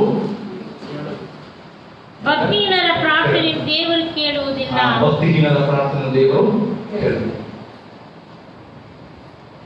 ಬಡಾಯಿ ಮಾತುಗಳಿಂದ, ಚಂಬದಿಂದ, ದರ್ಪದಿಂದ, ಅಹಂಕಾರದಿಂದ, ಇಲ್ಲವೇ ಸೈತಾನನಿಗೆ ದಾಸರಾಗಿ ಬದುಕುತ್ತಾ ಇದ್ದು ಇಲ್ಲಿ ಬಂದು ನಾವು ಆಲಯಗಳಿಗೆ ನಾನೇ ನೀತಿವಂತ ಅಂತ ಹಿಂಗಿದ್ರು ಅಷ್ಟೇ, ಹಿಂಗಿದ್ರು ಅಷ್ಟೇ, ದೇವರು ಇಡುವಂತಹ ಜಾಗದಲ್ಲಿ ಸರಿಯಾಗಿ ಎಲ್ರಿಗೂ ಹೇಳ್ತಾರೆ. ಆ ಪ್ರಾರ್ಥನೆಯನ್ನ ಕೇಳತ್ತೆ ದೇವರು. ಭಕ್ತಿಹೀನರ ಪ್ರಾರ್ಥನೆಯನ್ನು, ಭಕ್ತಿವಂತರ ಪ್ರಾರ್ಥನೆಯನ್ನು ಮಾತ್ರ ಕೇಳ್ತಾರೆ. ಅದಕ್ಕಾಗಿ ಎಷ್ಟೊಂದು ಸರಿ ನಾವು ಅನೇಕ ವಿಧವಾದಂತಹ ದೇವರ ಕೋಪಕ್ಕೆ ತುತ್ತಾಗುವಂತಹ ಪರಿಸ್ಥಿತಿ. ಬೇರೆ ನನ್ನ ನಿಮ್ಮೆಲ್ಲರ ಬದುಕು ನಿಜಕ್ಕೂ ದೇವರಿಗೆ ಮೆಚ್ಚುಗೆಯನ್ನು, ಮಾನವನ್ನು, ಮಹಿಮೆಯನ್ನು ಕೊಂಡಾಡುವುದು ತರಬೇಕಾದ್ರೆ ಪರರ ವಿಷಯಗಳಲ್ಲಿ, ಪರರ ಜೀವಿತದಲ್ಲಿ, ಪರರ ಸ್ಥಿತಿಗತಿಗಳಿಂದ ನಾವು ಯಾವತ್ತೂ ನಮ್ಮನ್ನು ಹೋಲಿಕೆ ಮಾಡಿಕೊಳ್ಳಬಾರದು. ನನ್ನ ಕೈಗಳಲ್ಲಿ ಅಥವಾ ನಿಮ್ಮ ಕೈಗಳಲ್ಲಿರುವ ಬೆರಳುಗಳು ಸರಿಸಮಾನವಾಗಿದೆಯಾ? ಇದೆಯಾ? ಮತ್ತೆ ನಾವೇ ಸರಿ ಇಲ್ಲದ ಮೇಲೆ ಸರಿ ಇಲ್ಲದಂತ ಇತರ ವ್ಯಕ್ತಿಗಳ ಕುರಿತಾಗಿ ನಾವು ಮಾತನಾಡುವಂತ ಅಗತ್ಯ ನಮಗೆ. ದೇವರು ನೋಡ್ಕೊಂತಾನೆ. ತೀರ್ಪು ಮೇಲಿಂದ ಬರುವಂಥದ್ದು, ನಾನಲ್ಲ, ನೀವಲ್ಲ. ನಾನು ನೀತಿವಂತನ, ನೀವು ನೀತಿವಂತನ? ದೇವರು ಹೇಳ್ತಾರೆ. ನಾನು ತಪ್ಪಿತಸ್ಥರ, ನೀವು ತಪ್ಪಿತಸ್ಥರ? ದೇವರು ಹೇಳ್ತಾರೆ. ನಾನು ಯಥಾರ್ಥವಂತನ, ನೀವು ಯಥಾರ್ಥವಂತರ? ದೇವರು ಹೇಳ್ತಾರೆ. ನನ್ನ ನಿಮ್ಮ ಕೆಲಸ ಬಂದ್ವಾ, ಪ್ರಾರ್ಥನೆ ಮಾಡಿದ್ವಾ, ಜಪ ಮಾಡಿದ್ವಾ, ದೇವರಿಗೆ ಮಹಿಮೆ ಸಲ್ಲಿಸಿದ್ವಾ, ದೇವರು ಕೊಡ್ಬೇಕಾಗಿ ಕಾಣಿಕೆ ಕೊಡ್ವಾ, ಸೈಲೆಂಟ್ ಆಗಿ ಎದ್ದು ಅಷ್ಟೇ. ಮಾತಾಡಿ ಇನ್ನೂ ಹೇಳಿದ್ರೆ ಮಾತಾಡಿದ್ರೆ ದೇವರ ಸ್ಟೇಜಿಗೆ ನಾನು ತಪ್ಪಿಸೋದು ಆಗಲ್ಲ, ನೀವಂತೂ ತಪ್ಪಿಸ್ಕೊಳ್ಳೋದು ಸಾಧ್ಯ ಇಲ್ಲ, ಯಾರಿಂದಲೂ ಸಾಧ್ಯ ಇಲ್ಲ. ಕಣ್ಣಿಗೆ ಕಾಣದಂತ ಕೊರೋನಾನೇ ಎಷ್ಟು ಅಲ್ಲಾಡಿಸ್ತಾ ಇದೆ, ನಮ್ಮನ್ನ ಕೆಳಗೆ ತಪ್ಪುವಂತ ಪರಿಸ್ಥಿತಿಗೆ ಮುನ್ನಡೆಸ್ತಾ ಇದೆ ಅಂದ್ರೆ ಇನ್ನು ಘೋರವಾದಂತ ಸ್ಥಿತಿಯಲ್ಲಿ ಇವರು ಎಲ್ಲ ಬರಬಹುದು ಎಂಬುದಾಗಿ ಧರ್ಮೋಪದೇಶ ಕಾಂಡ 22-29 ಒಮ್ಮೆ ಓದಿ ಮನೆಗೆ ಮತ್ತೆ ಹೋದ್ರು. ನಾನು ಅವತ್ತು ಪ್ರಸಂಗ ಹೇಳಿದ ಓದಿ ಮನೆಗೆ, ಯಾರು ಓದಿದ್ರು ಗೊತ್ತಿಲ್ಲ, ಮತ್ತೆ ಹೋಗ್ಬೋದು. ಬುದ್ಧನಿಗೆ ದಿನಾಂಕ ಅದೊಂಥರ ಒಳ್ಳೇದು. ನೀವು ನ್ಯೂಸ್ ಪೇಪರ್ ಓದ್ತಿರೋ, ಟಿವಿ ನೋಡ್ತಿರೋ, ಇಲ್ಲ ಪಬ್ಜಿ ಆಡ್ತಿರೋ, ಗೇಮ್ ಆಡ್ತಿರೋ, ಏನ್ ಮಾಡ್ತಿರೋ, ಧರ್ಮೋಪದೇಶ ಕಾಂಡ 22-29 ಡೈಲಿ ಬೆಳಗ್ಗೆ ಸಂಜೆ ಮಧ್ಯಾಹ್ನ ಅಂತ ಓದನೆ ಒಳ್ಳೇದು. ಭೇದ ಭಾವಗಳು ನಮ್ಮ ಆಲಯದಲ್ಲಿ, ನಮ್ಮ ಮನುಷ್ಯರಲ್ಲಿ ಇರಬಾರದು. ನಮ್ಮ ಪ್ರಾರ್ಥನೆ ಯಾವಾಗಲೂ ನನ್ನ ಕುರಿತಾಗಿ ಮಾತನಾಡಬೇಕಿಲ್ಲ, ಇತರರೊಂದಿಗೆ ನಾವು ಹೋಲಿಕೆ ಮಾಡಿಕೊಳ್ಳಬಾರದು. ಇತರರೊಂದಿಗೆ ನಾವು ಹೋಲಿಕೆ ಮಾಡಿಕೊಂಡ್ರೆ ನೀವು ಯಾವ ಹೋಲಿಕೆ ಮಾಡಿಕೊಳ್ಬೇಕಂತೂ ಯೇಸು ಸ್ವಾಮಿಯ ಜೊತೆಗೆ. ಯಾಕಂದ್ರೆ ಗಂಧದ ಮರದ ಜೊತೆ ಗುದ್ದಾಡಿದ್ರೆ ನೀವು ಸೋತರು ನಿಮ್ಮ ಮೈ ಮೇಲೆ ಗಂಧದ ವಾಸನೆ ಅಂತ ಇರ್ತದೆ. ಚೆನ್ನಾಗಿ ಗುದ್ದಾಡಿದ್ರೆ ನೀವು ಗೆದ್ರೂ ಚೆನ್ನಾಗಿ ವಾಸನೆ, ಸೋತರು ಚೆನ್ನಾಗಿ ವಾಸನೆ. ಹಂಗೆ ಪಾಪಿಗಳ ಜೊತೆ ಗುದ್ದಾಡಿದ್ರೆ ನಾಯಿ ಕಲ್ಕಿದ್ರಿಂದ ಹಾಗೆ ನಾವು ಹಾಗೇನೆ. ಯೇಸು ಸ್ವಾಮಿ ಜೊತೆ ಗುದ್ದಾಡಿದ್ರೆ ಅವನೊಬ್ಬ ನೀತಿವಂತ, ಅವನೊಬ್ಬ ಶ್ರೇಷ್ಠ ವ್ಯಕ್ತಿ, ಅವನೊಬ್ಬ ಅತ್ಯುನ್ನತ ಪರಲೋಕದಲ್ಲಿ ಉಚ್ಚ ಸ್ಥಾನದಲ್ಲಿರುವಂತವನು. ಅವನೊಂದಿಗೆ ನೀವು ಹೋಲಿಕೆ ಮಾಡಿಕೊಂಡ್ರೆ ಅವಾಗ ಅಟ್ಲೀಸ್ಟ್ ನಿಮ್ಮ ಜೀವನ ಪರಿವರ್ತನೆಗೆ, ಬದಲಾವಣೆಗೆ, ಯೋಗ್ಯ ಸ್ಥಿತಿಗೆ, ಒಳ್ಳೆಯತನಕ್ಕೆ, ಒಳ್ಳೆಯ ವಿಷಯಗಳಿಗೆ ಬರ್ತದೆ. ಅದನ್ನು ಬಿಟ್ಟು ಪಾಪಿಗಳ ಅವನಿಂದ ನಾನು ಹೇಳೋನು, ಅವನಿಂದ ನಾವೇ ಹೇಳೋನು, ಅವನಿಂದ ನಾವೇ ಯೋಗ್ಯರು ಅಂತಂದ್ರೆ ದೇವರು ಹೇಳ್ತಾನೆ, ನೀನು ಅದೇ ಹೇಳಿದ್ರೆ ಪಾಪ ನೀವು ಹೇಳ್ತಾನೆ. ಪರಿಸಾಯ ಅಂತ ಅವರು ಹೇಳಿದ್ರೆ ಸುಂಕದವರಂತೆ ನಾನು ಹೇಳೋಣ, ನೀವು ಹೇಳೋಣ. ಹಾಗಾಗಿ ದೇವರ ನಿಮಗೆ ಸಹಾಯವು ಆದರೆ ನಿಲ್ಲಿಸಲು ಹೇಳಬೇಕು.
ಎಲ್ಲರೂ ಎದ್ದು ನಿಂತುಕೊಳ್ಳೋಣ.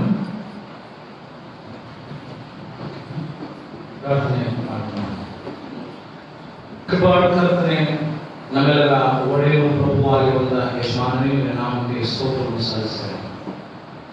ವಾಕ್ಯಭಾಗವನ್ನು ನಾವು ಕೇಳಿದ್ದೇವೆ.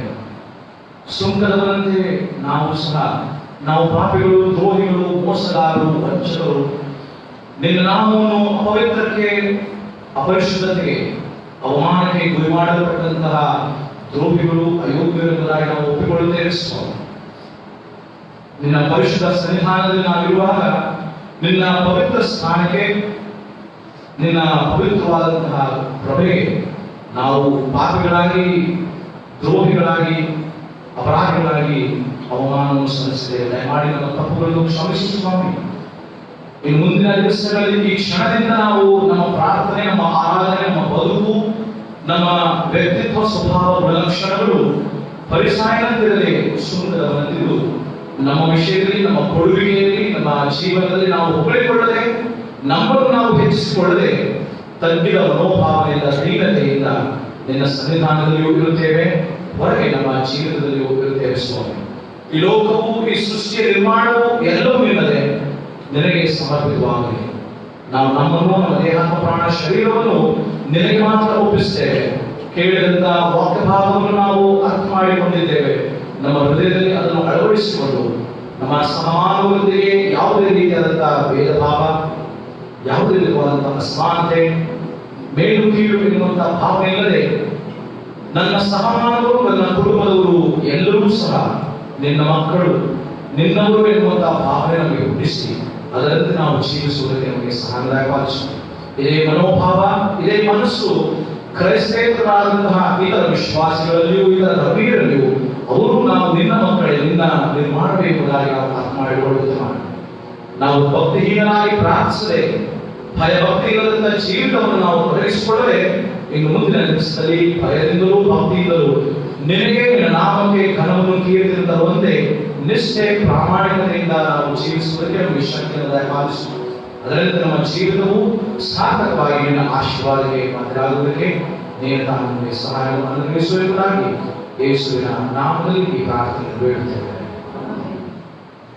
134ನೇ ಸಂಗೀತವನ್ನು ಮಾಡೋಣ. ಸಂಗೀತಗಳಲ್ಲಿ 134ನೇ ಸಂಗೀತ ಬಾನುಮಲ್ಲಿ ದೇವರಾತ್ಮ ನಿನ್ನ ಕಾಂತಿ ತೋರಿಸು.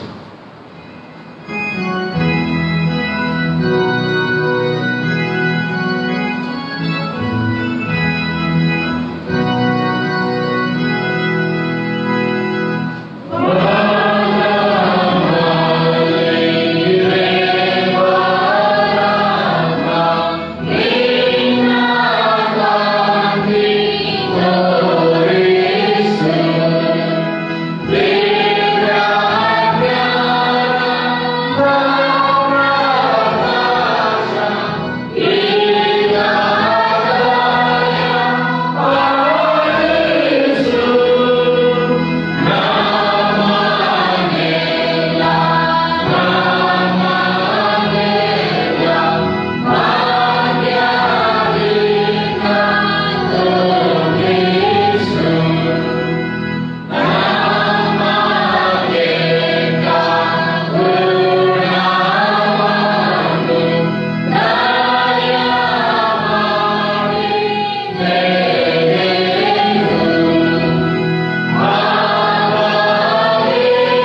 ದೇವರ ಆಶೀರ್ವಾದವನ್ನು ನಂಬಿಕೆಯನ್ನು ಕರುಣೆಯುಳ್ಳ ದೇವರ ಕೃಪಾಶ್ರಯಕ್ಕೂ ಆತನ ಹಸ್ತ ಪರಿಪಾಲನೆಗೂ ನಿಮ್ಮನ್ನು ನಾನು ಒಪ್ಪಿಸಿಕೊಡುತ್ತೇನೆ. ತಂದೆ, ಕುಮಾರ, ಪವಿತ್ರಾತ್ಮ ಸರ್ವಶಕ್ತ ದೇವರ ಆಶೀರ್ವಾದ ನಿಮ್ಮ ಸಂಗಡ ನಿತ್ಯಕಾಲಕ್ಕೂ ಇರಲಿ.